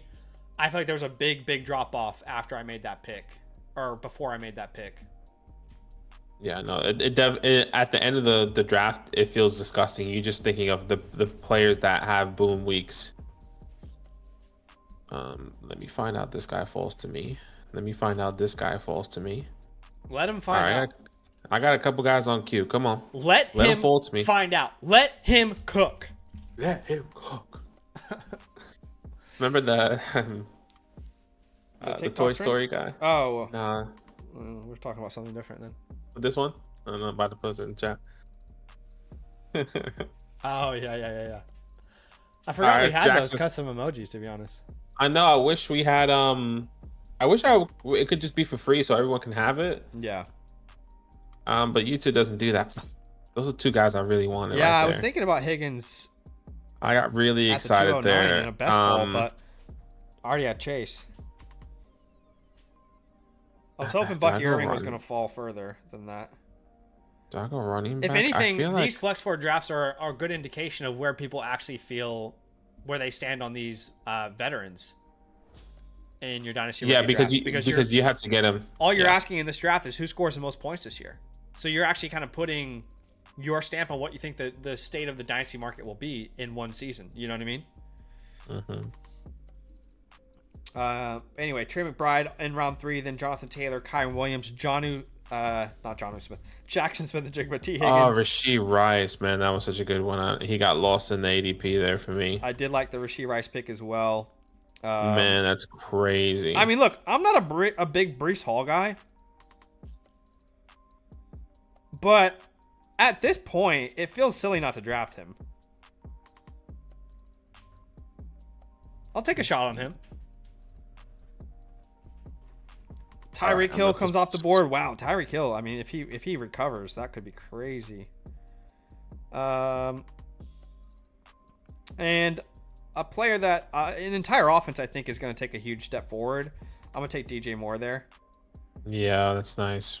I had him on my queue. I'm big upset. fan of that entire offense this year. I'm upset that I didn't have freaking Rashee Rice there. I mean, Cade just knew me already. He just knew what was going to happen.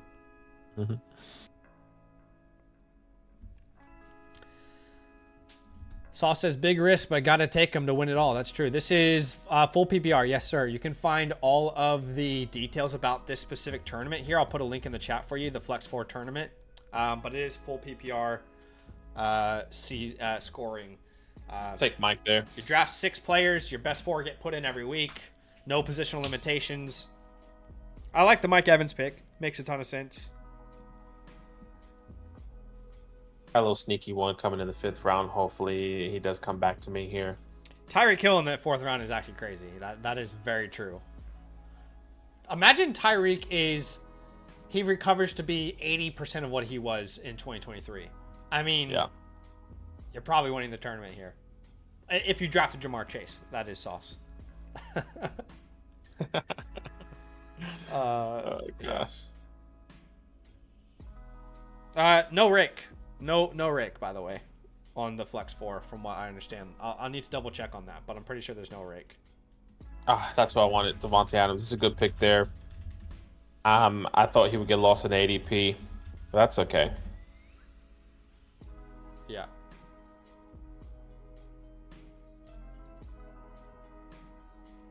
Gosh, that really throws a wrench in everything, doesn't it? Okay, so after Mike Evans, we had Amarion Hampton coming off the board. Then Terry McLaurin, George Kittle, Chuba Hubbard, Alvin Kamara, George Pickens.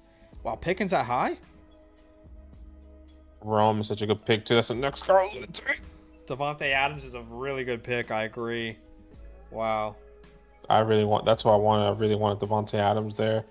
Now I have 9 seconds to make a pick, and I have no idea who I'm going to take, and I'm going to take just a guy I believe in, Shakir. Okay, so UT says 15%. I'll have to double check on that, honestly. I'll have to double check on that. Kyle says Zach and best ball, Higgins and Chase would literally be unstoppable. That's a guaranteed huge game every week. That's fair. Maybe I should have thought that through. Marvin Harrison was the name I was probably going to go with next. I kind of like DK here, man. Coming in these bottom ones, I need to be more prepared because the people fall down ADP, and you really hope that they're going to be there. I think DK is good for like 4 blow-up games, and if he does it at the right time for me at the end of the season. Wow, we've got a very wide receiver heavy build here. I don't like that. As Godwin came off the board next. Yeah, Chris Godwin's a good one. See, like the ADP, I feel like I need to put him my ranking because the ADP is just... Yeah, the ADP, I agree.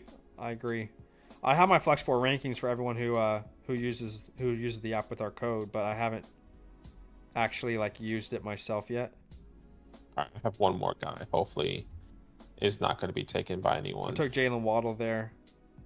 Okay, that's good. Good pick for me. Don't do it, NJ Casanova.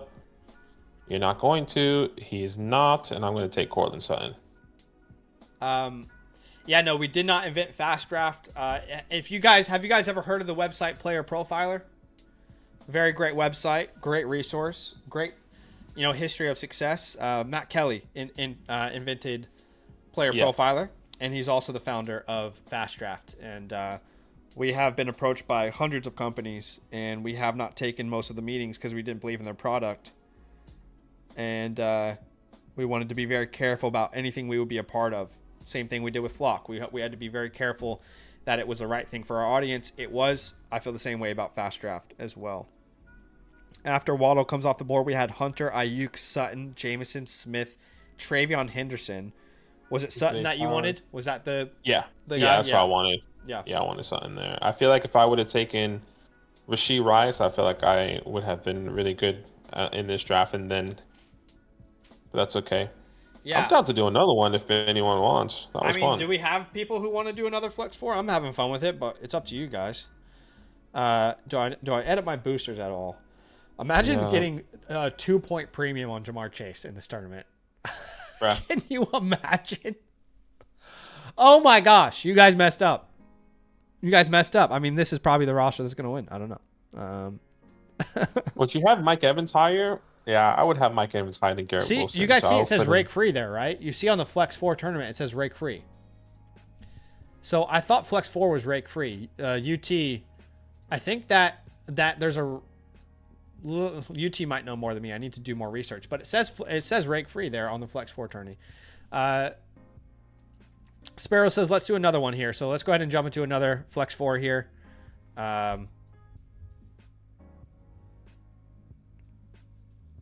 It says that on your link. He says, okay, under prizes. You could be right.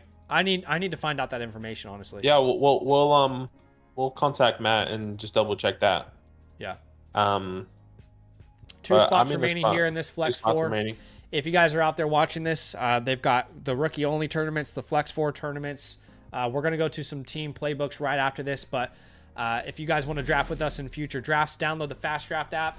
Use the promo code LAND. You'll get your deposit matched up to $50. That is 10 free drafts on us. And when you finish any contest, I'm going to give you my rookie report as well as my season rankings completely free. And if you're a member on the Flock site with the promo code LAND, please reach out to me. I want to give you a free trade question voucher as well as a thank you for joining the app and drafting with us, okay? Link is in the chat if you want to get in there. We've got one single spot remaining here in this last Flex 4 of the day. Steven says, I'm driving or else I would join.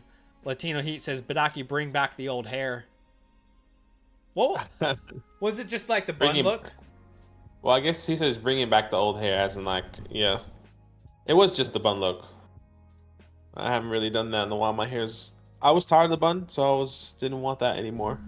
All right, we are getting into this draft now. I want to be at the back end of the board. I don't want to have the same teams in these tourneys.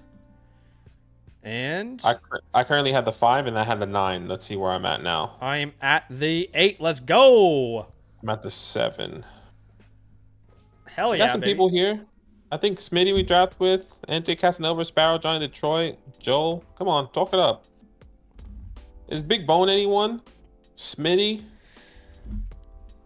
TXD, and then the guy at the 102. I don't know how to say your name. Yep. Again, the only thing you need to ask in this tournament is who's going to score the most points. Every time you're on the clock, who's going to score the most points? That's all you have to ask. There's no positional limitations. You don't have to draft quarterbacks. You don't have to draft tight ends. But you can draft tight ends. Quarterbacks are not part of the tournament there. Kyle says, Badaki reminds me of an NFL player, but I can't put my finger on who. The face, the hair, help me out, chat. I know exactly who it is, but I'll wait for the chat to contribute. Surely I don't look like that person anymore with my hair, and I'm on the clock. Holy shit. What are you thinking? I don't have Puka, so I'm going to take Puka Nacua here. Okay, so Puka Nacua is coming off the clock. Justin Jefferson at the 106. Wait, what? You like it or you don't? I mean, I'll go I would Malik Neighbors here. At the I was expecting 108. to go higher personally.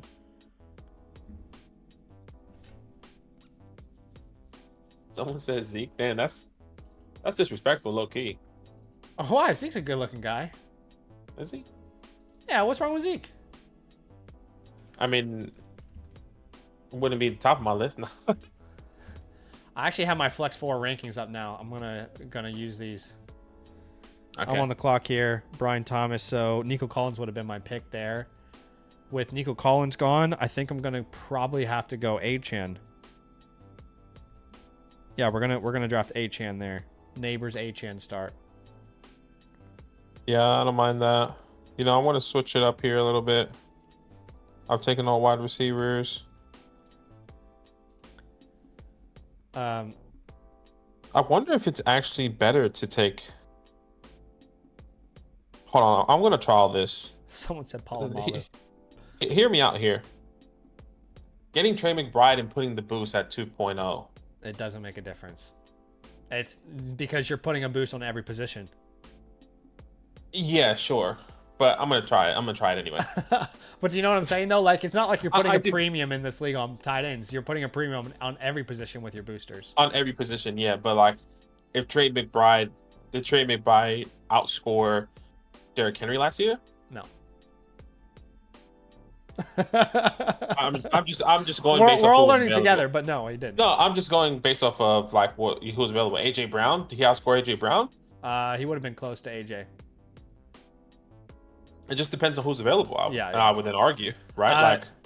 Someone nailed it, by the way. Leonard Williams is what Cade said. That's what you always get. You always get Leonard Williams. Well, I always get Leonard Williams. Yeah, 100%. But I cut my hair specifically so I don't look like that guy anymore. You did exactly what you just did. Is exactly what I did when I thought I came up with a new idea for a tournament. We both were like, "Holy shit, I have a great idea!" And then after you think about it, you're like, "Yeah, that's a terrible idea." Yeah, but if he outscores, I just don't understand how McCaffrey's going at the 208. I genuinely don't understand how McCaffrey's going so late in these drafts. I don't know if you know, he would have been my pick after Achane. He would have been my pick after Achane. It's just not there. 100%. I took AJ Brown at the one. Actually, why am I talking? We're gonna take some. We don't have any T Higgins yet. I'm gonna take some T Higgins. Oh, take your running back, bro. I've already got some Bucky. I got 50% ownership so far. You got 50% ownership? Yeah, I'm gonna switch it up too. I'm gonna go Jackson Smith and Jigba there. There's Mike Evans is on the. I'm just looking at our Flex 4 graphic that we're sending out to people.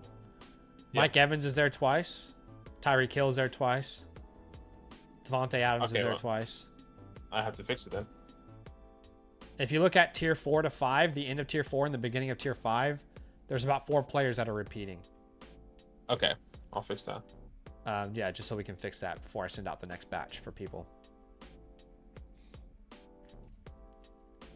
I wish there was like a downloadable link for people. Like if you sign up with our code, they can automatically get it. I can just send that out to the devs. Dale says, why Achane over Genty? Look, I have them back to back in my rankings. If you guys had access to my Flex 4 rankings, which you will if you've downloaded the app and use the promo code LAND, I send those emails out twice a week. But I have Achane and McCaffrey back to back. I don't mind which way you go. But if you look at the splits with and without Tua for the Dolphins, and I know we can't rely on Tua to be there all the time. I know he's had a clear history of the injuries. So if that's a concern of yours, then I'm not going to blame you whatsoever to feel that way. But if you look at the splits with and without Tua in this offense for Devon Achane, and the coaching staff hasn't been fired, none of that has happened, right? It's insane in the year 2024. Let me show you guys. So Tua in the year 2024, in splits with Tua, he's averaging 22 points per game. Without Tua, he was averaging about 8.6. Let me show you that. You're not seeing it on the screen. I just realized. So, yeah, there you go. With Tua, he's averaging about 22 points per game. Oh, the question was over Genty. They're very close to my rankings, but I've already seen Devon Achane be a potential league winner. I've already seen him be a league winner. So on an offense that I like, that he's getting a shit ton of targets, where they just lost Jeff Wilson. So that's really, I just feel like there's less risk and there's still upside baked in. But I don't mind if you go the other way there, personally. I go Tyreek Hill there. Oh, nice. Texas, San Antonio, Texas. Do I message you on Discord if I use land? Yeah, message us on Discord or Zach's Twitter. That's all in. Yeah, I realize that some people can't message me on Twitter, so definitely just do it on Discord.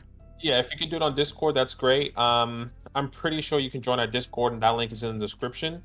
But I'll put that link in the chat here for you as well. Yeah. And my username is Zach Savage, ZaxAvagea. Like that. All right, I'm back on the clock. Metcalf is gone. I wanted Adams on the turn, but you can't always get what you want. Is Chris Godwin gone?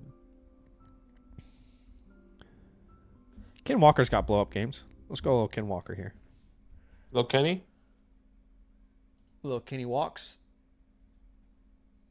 Jesus walks.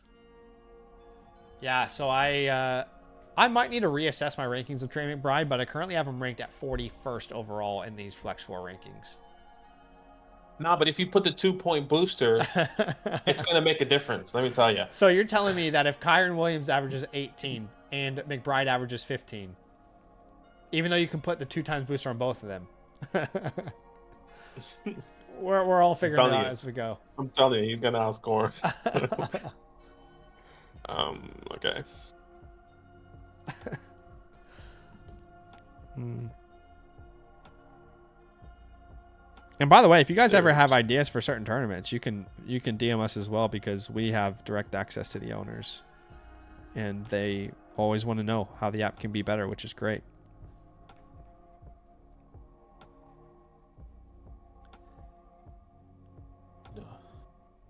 There is a guy that I hope to come back to me selfishly.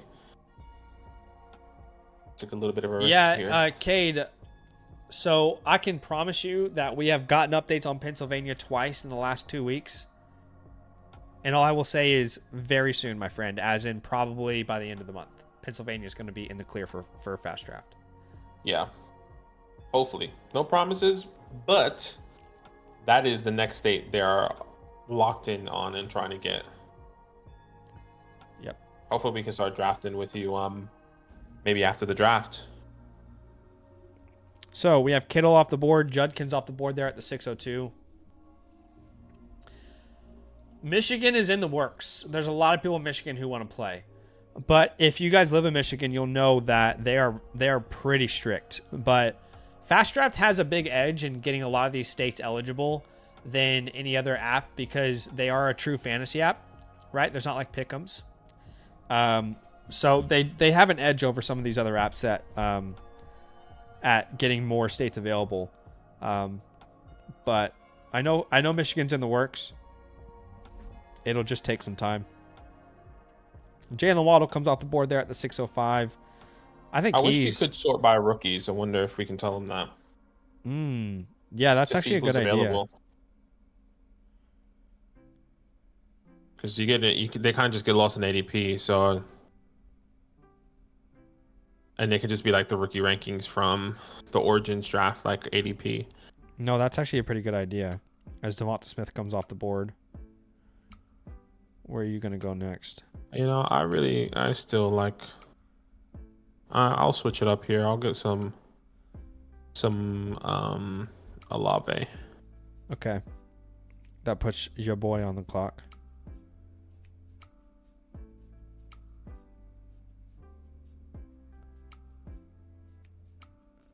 Yeah, I'm gonna draft Amika Ibuka there. Why not?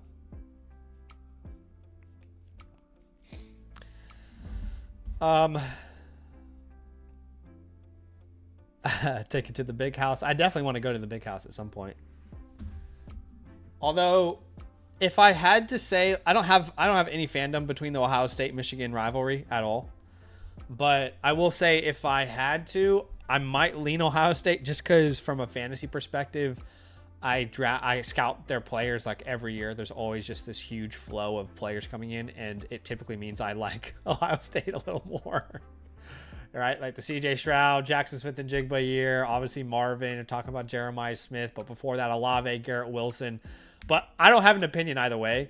That rivalry is obviously one of the best in all of sports. But maybe I'll come with you, Kyle, to a Michigan game, and I'll wear a Ohio State jersey and just get destroyed by the beautiful people in Michigan. Where was I saw a TikTok where like there's teams that you go there as a rival and they'll like spin on you and talk shit to you like hella bad. That's most college campuses. So no matter where I go, I'm just gonna get spat on and shit on. Well, I don't know if some people pay for that, by the way. So it depends on how you take that. But most college sites are going to have some sort of hostile environment. Gosh, there was one. And they were like legit, like they were like going up to people in the opposite team's jerseys and like yelling at their face as they're just walking by. That sounds like Philadelphia.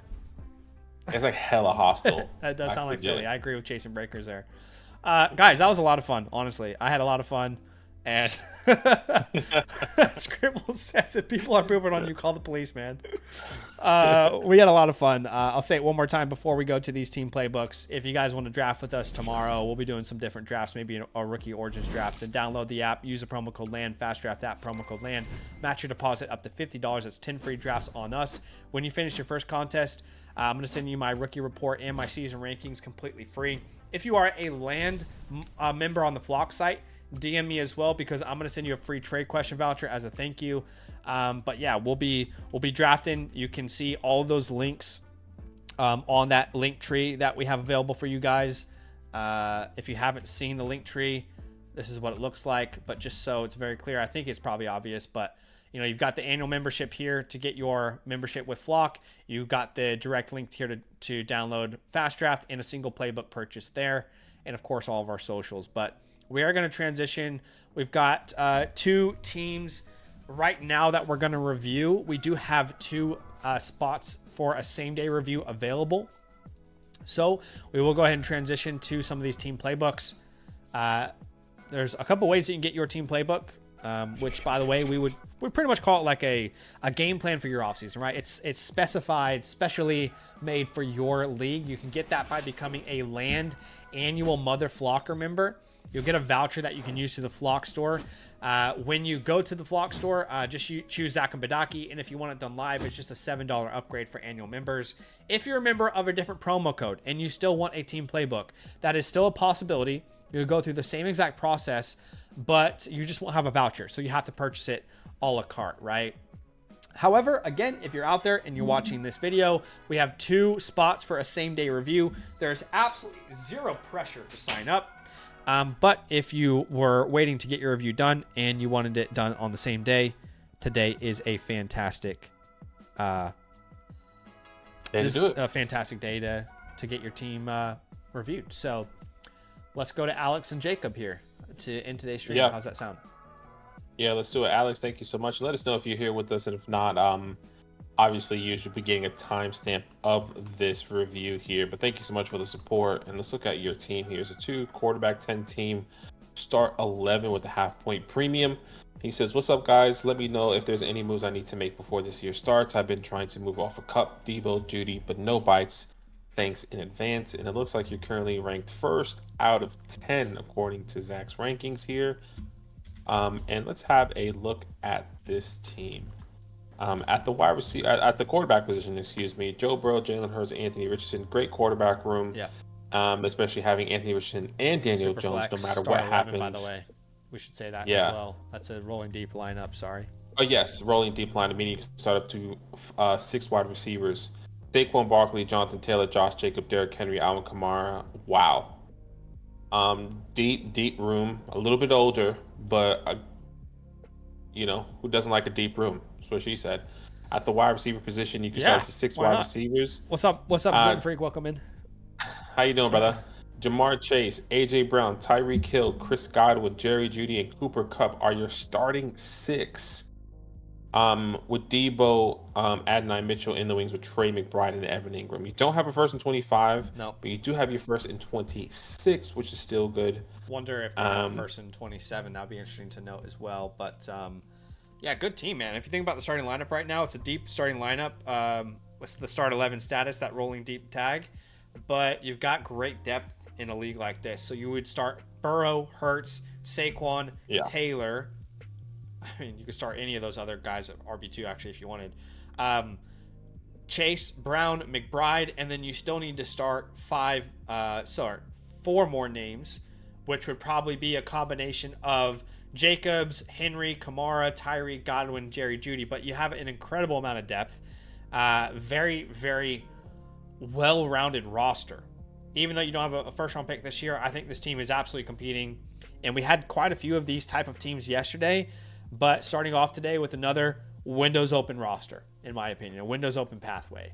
And no reason not to compete with a team like this. I know you have your first in 2026, but to me, this is just like the roster that you have with these veterans like Henry, Jacobs, Tyreek, the Kupps, the Debos, the Saquons. There's just no reason not to go out there and compete right now, right? So I'd say windows open pathway. Everything you're doing is trying to go out there and win this year. Did he say anything about last year? Did he win? He didn't say anything, but would have been a strong contender. Yeah, I agree. Untouchables would be Jamar Chase, Joe Burrow. Probably that stack is what we'll go with there. Yeah, exactly. You could also put McBride in that conversation if you wanted, but as far as holds on this team, look, there's not a ton of holds. There's a lot of veterans. I mean, look, I would say Anthony maybe Richardson? Anthony Richardson. Maybe Godwin, since you're competing right now, and he's going to help you week in, week out in that deep lineup. As far as drops, you can drop Elijah Moore, Yeshivis, Corley if you wanted to. Gus Edwards isn't even on an NFL team. You can definitely drop him. Those are some players that you could definitely drop with confidence. That picks thing is still happening, but on the waiver wire, is there anyone interesting? Not really. Jamie Brown's worth rostering. Outside of that, I think the waiver wire is pretty naked. Yeah, I agree. All right. Shall we go to the chalkboard? Let's do it. All right. What I would like you to do is write down a list of players you think we could sell, and I'm going to be right back in like a couple minutes. Yeah, no worries. All right, well, let's have a look at some of these players here. And the players that you kind of already mentioned are the names that I was going to go for: Cooper Kupp, Debo Samuel, Jerry Jeudy. That might be a little bit difficult to sell. Like you said, no one's trying to buy. So Cooper Kupp, for me personally, I think I kind of agree with Zach now with Jerry Jeudy.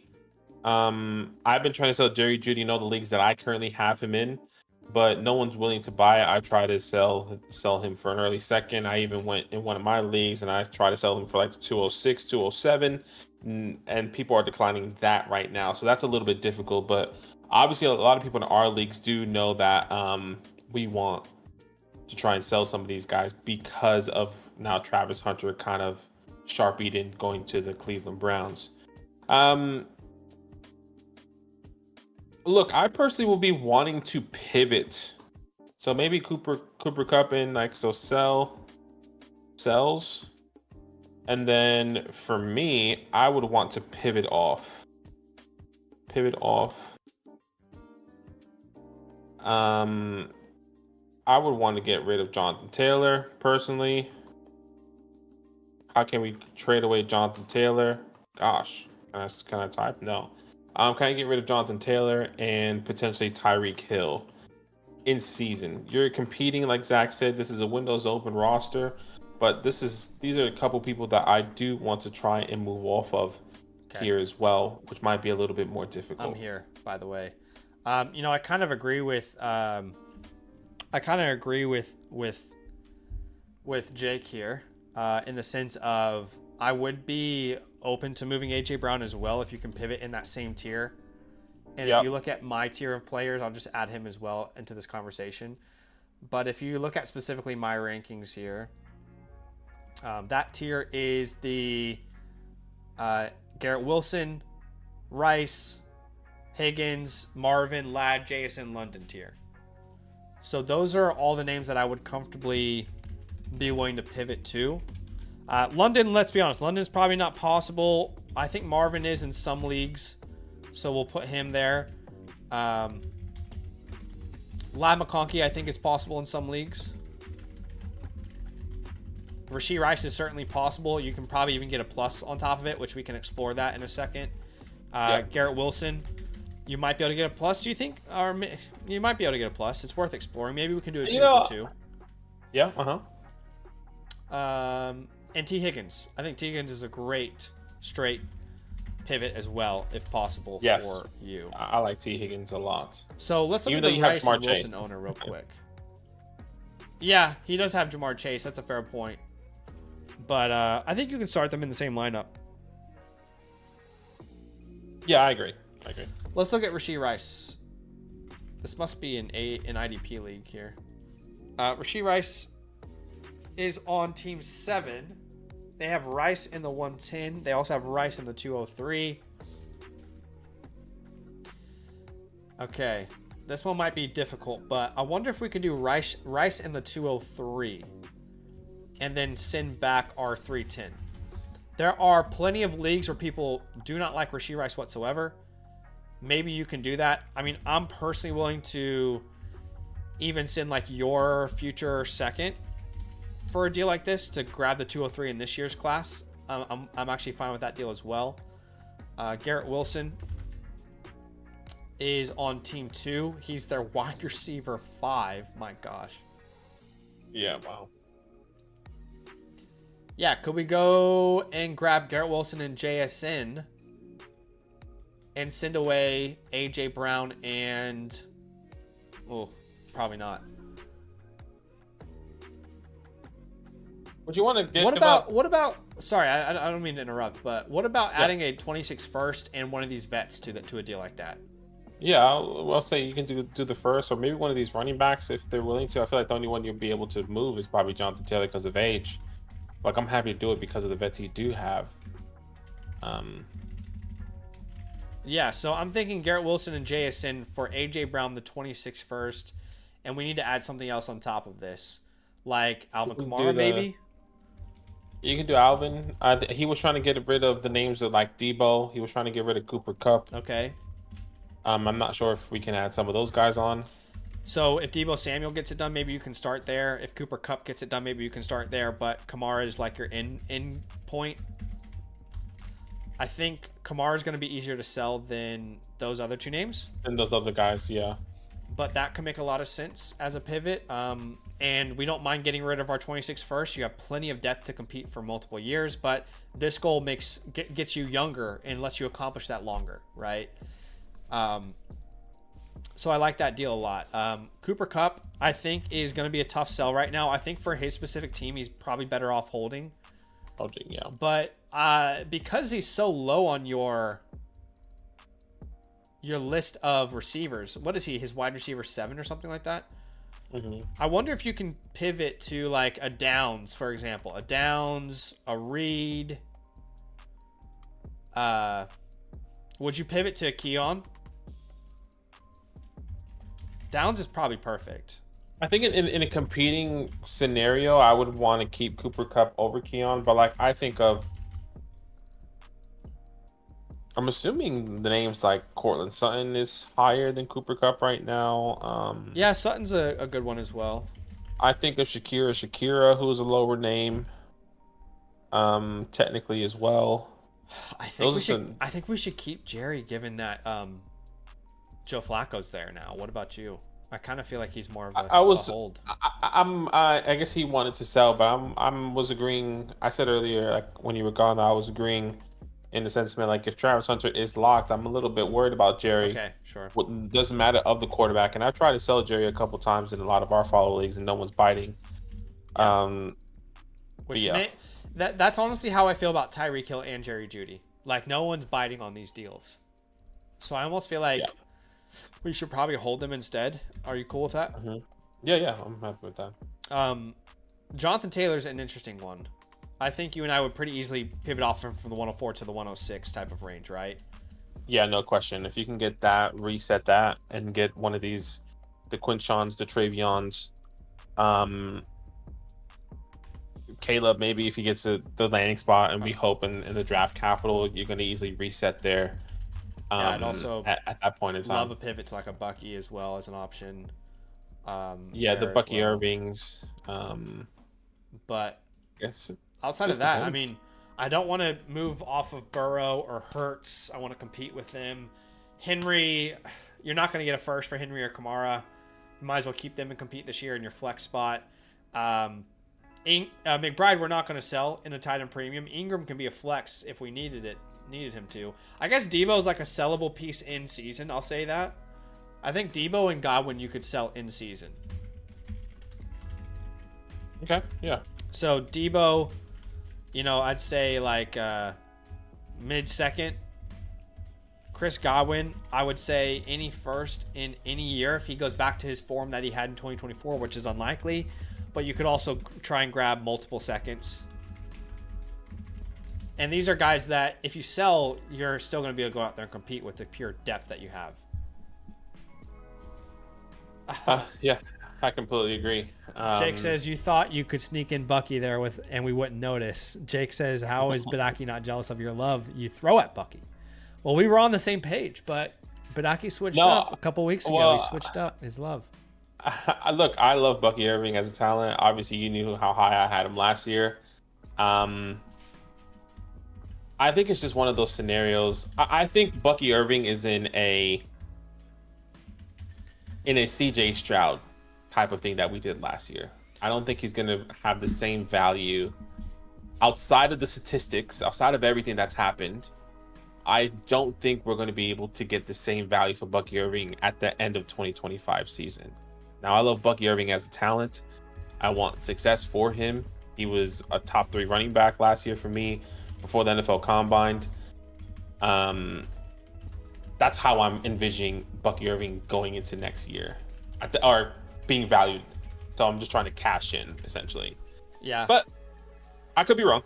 I'm happy to be wrong. It's interesting because, I was leading the way to sell CJ Stroud last offseason, and I used all these historical reasons as to why. And it's the opposite for me this offseason. I'm using historical rookie seasons as why I don't think Bucky Irving is a sell. Literally yesterday, someone commented on a video and they said, we see this all the time.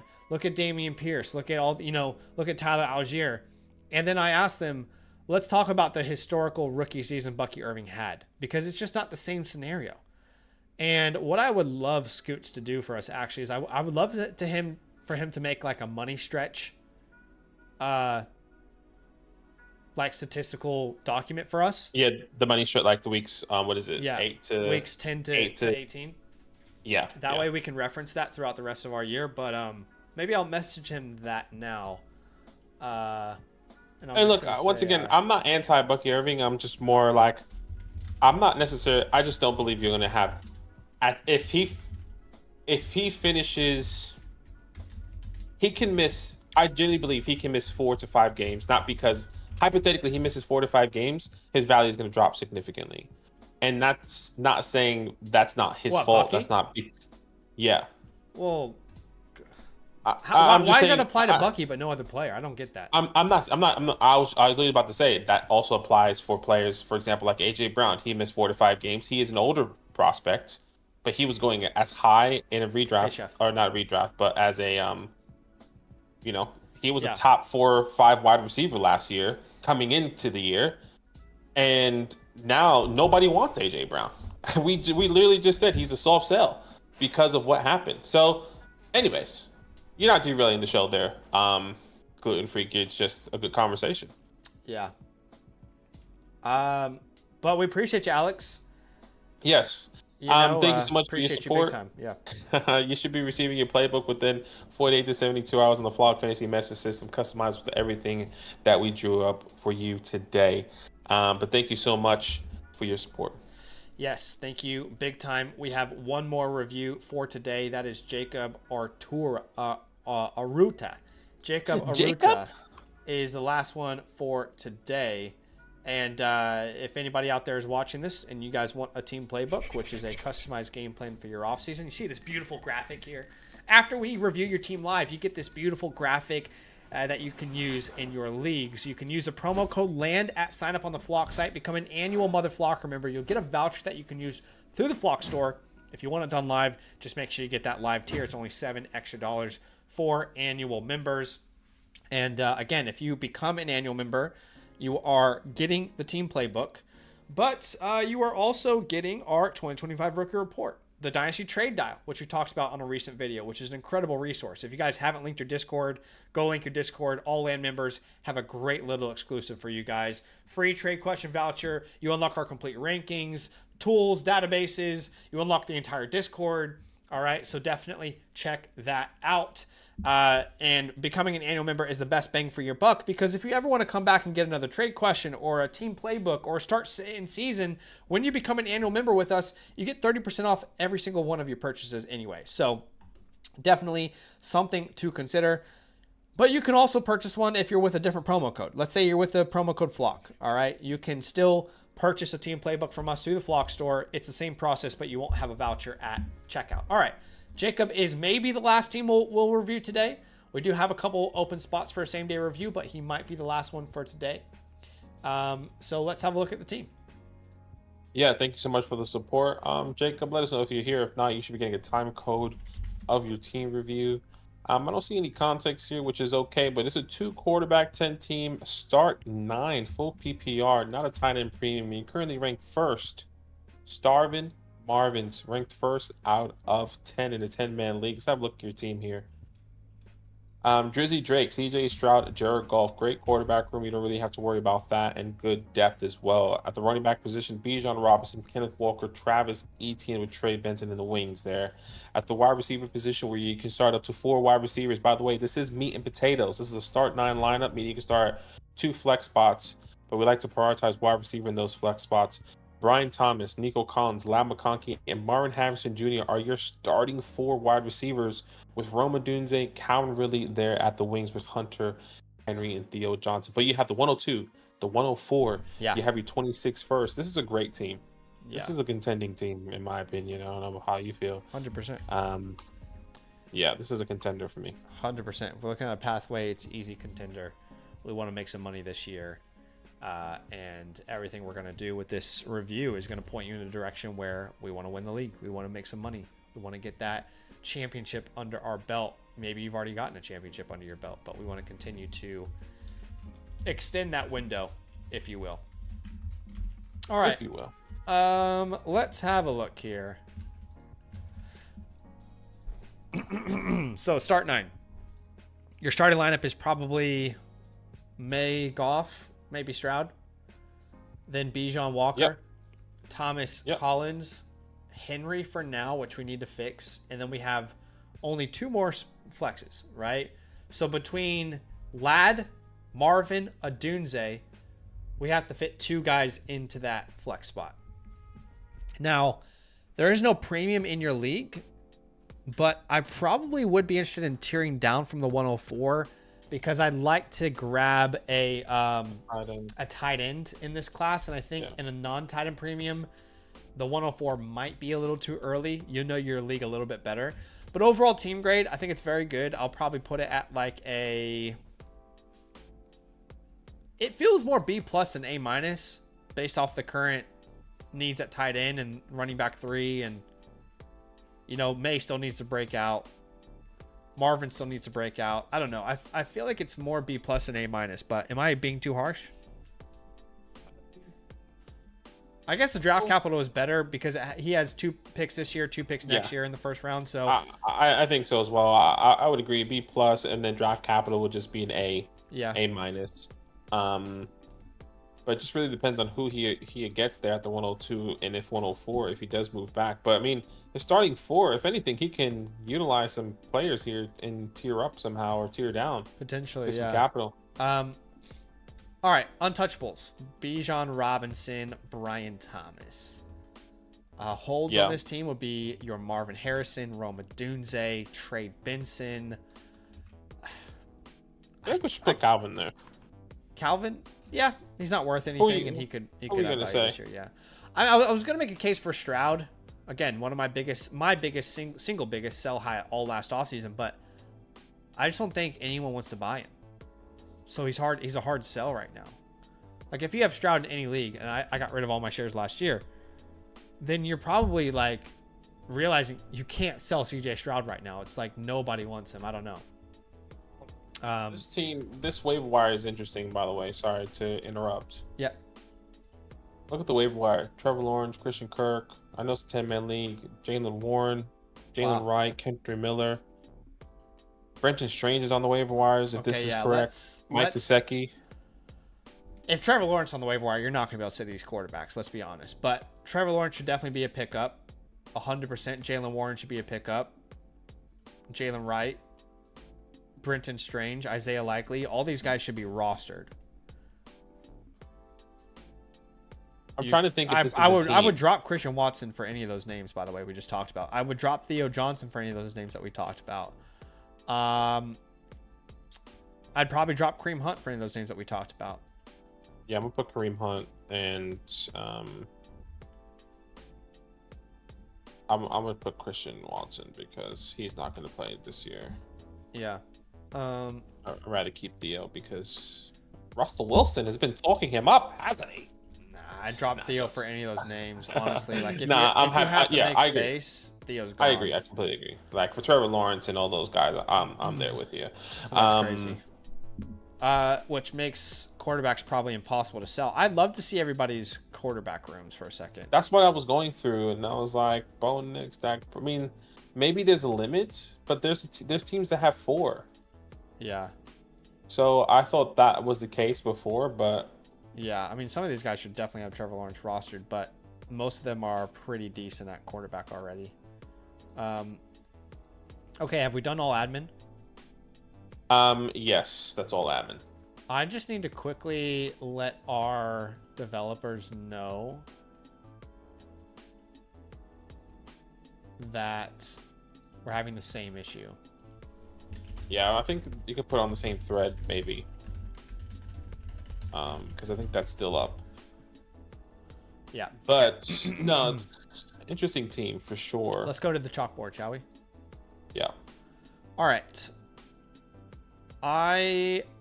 Let's play through both scenarios. If you stick and pick, in a non-tight end premium, really don't think that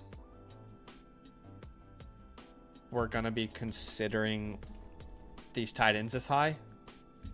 So at the 102, you'll probably go Hampton. If he goes round 1, that will make the most sense. And you could definitely improve your running back room if of any position. But, you know, Hampton's an option. McMillan, Henderson, Hunter, Ward. It really depends on how the draft actually goes. But to be honest, I probably am not drafting Ward in a league like this at the 102. I'm probably not thinking about it. The 104 is going to be pretty similar. You probably won't have McMillan there anymore, but a great group of players there. And then the 208, let's be honest, it's too late to really know exactly what we are doing with those picks. It's too early, rather, is what I meant to say. The other option is to tier down from the 104 specifically. I want to keep the 102 because I want to keep that power. But if we can go from the 104 to the 105 to, 110 range, Badaki? Yeah, I'm okay with that. And the goal being to land one of these tight ends. Unless you think tight ends are going to go early, then you can... Yeah, it's not a tight end premium.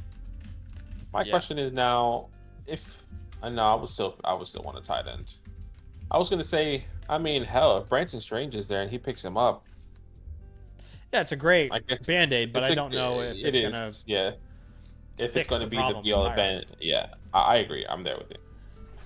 All right, so let's see who has these picks. We'll go from the top to the bottom. The 106 is Gibby. And what in the world is going on with their roster? Why does Gibby have 1, 2, 3, 4, 5, 6, 7, 8, 9, 10, 11 players rostered? It seems like... I feel like something's wrong here. Something might be off, but... They already have Kittle, by the way. Yeah, no, they do. In a 10-man league, could they have? No, because they would have had. I thought maybe like they went from a 12 quarterback, a 12 team to a 10-man. I don't know. Yeah, if you have the leverage on the clock, you can try and get a future first, send that 208 back to them. There's not a bunch of flexibility there. At the 108, you maybe have more flexibility. Could we do a tier up at wide receiver? Could we send... Oh, might be hard at wide receiver. Yeah, it might be hard at wide receiver. Could we... Yeah.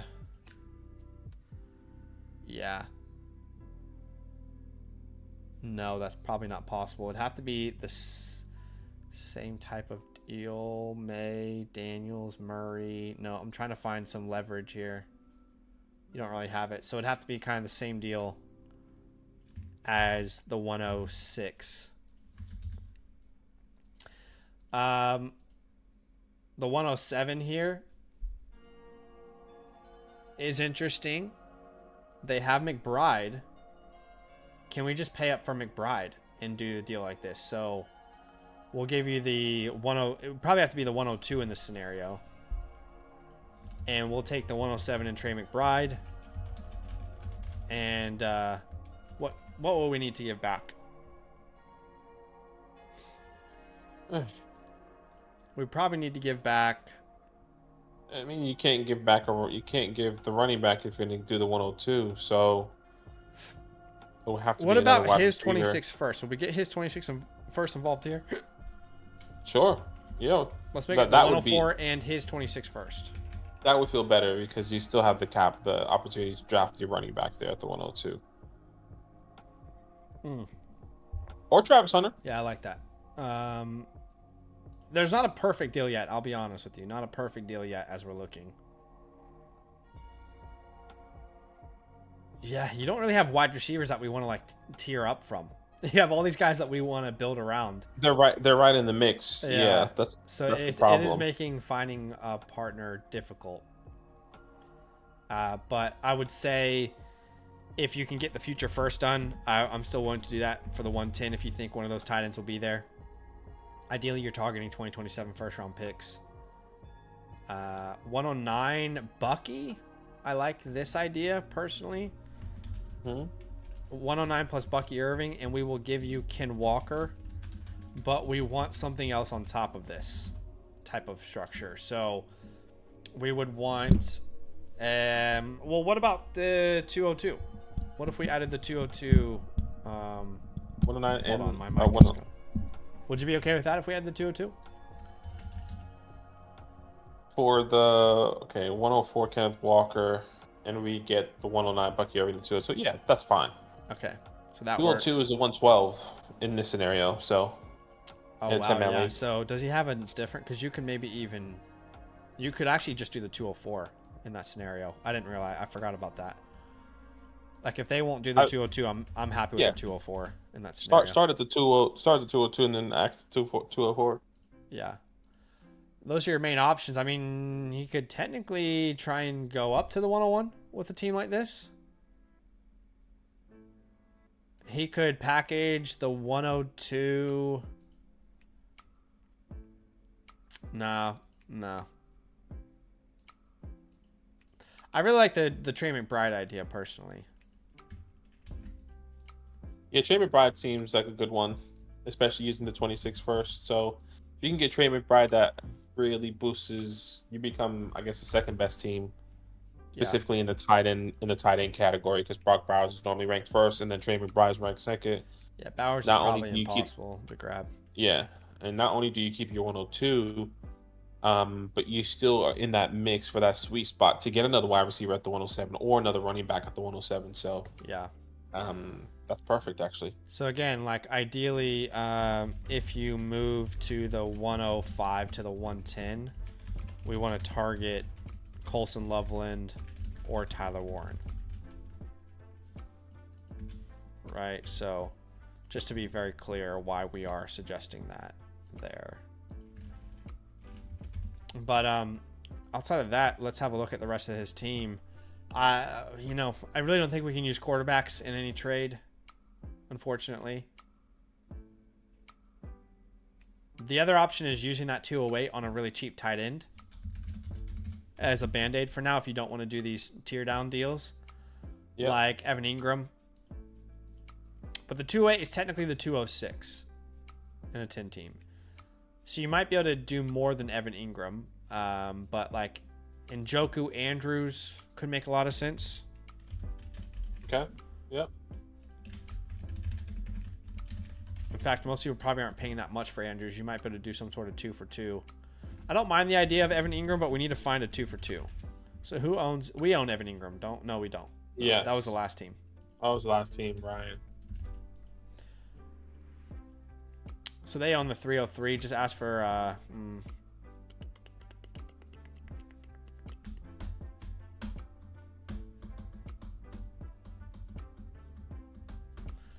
Yeah, it's tough. I think those are all. Maybe you can ask for 202, the 304, and then send a future 4th or something. I will send the 304 if they need it. 208, 304. Oh, because you're doing the 4th and 3rd swap, sure. Yeah. Okay. But this is a great team. You're going to go out there and compete. Honestly, even if you just hold your picks, you'll be fine. I think Stevenson is definitely the only name I would want to sell as soon as I can. So I would say any second in any year is probably fine. Ideally, you can get like the 207 to the 212 in 2025, but I'm not 100% sure that's possible. But yeah, that's the game plan I would have for this team. Definitely a strong contender. Appreciate you, Jacob. Thank you so much for the support. Obviously, you should be getting a time code with this, but as always, for everyone to know and yourself, you will be getting your customized playbook within 48 to 72 hours on the Flock Fantasy message system with everything that we customized and drew up for you here today. But appreciate you. Thank you so much for the support, man. Yeah, appreciate you big time, my friends. Well, I think that's it. Maybe we can end the stream by just answering two questions. It can be about whatever. The first 2 questions that pop up in the chat here, we'll answer them in today's stream. But had a lot of fun today, and yeah, a lot. We got a lot done. Yeah, I didn't think we were getting to. It was good response from the Flex 4, which is I'm glad that you guys are liking that. So yeah, same. Keen to do some more of those tomorrow. Absolutely agree. But had a great stream. And that might be it. I mean, I don't know. There are no questions in the chat. And that's okay. And that is okay. But appreciate y'all big time. And we'll be live tomorrow. Don't know exactly what we're going to do just yet. What do you think we should do? We can either do Dynasty Startup and then Flex 4. Just depends on what the people want. Yeah, you guys lead us. Lead us. Put it in the Discord what you guys want us to do tomorrow. All right, guys. Do you make your beds every day? Great question. I am not a everyday bed maker, but my wife is. Same exact answer. Like, shout out to the wifey. Chris says, any chance Hampton falls to the second? If so, Hunter 102. I think it opens up a conversation, but we got to remember how freaking good round 2 running backs are. Don't forget the Breece Hall year, the Ken Walker year. Round 2 running backs, sometimes we get a little spoiled. I know Jonathan Brooks was a bust, but typically that's a very, very good pick. So. All right, guys. We appreciate you. We'll see you tomorrow. All love. Enjoy your night.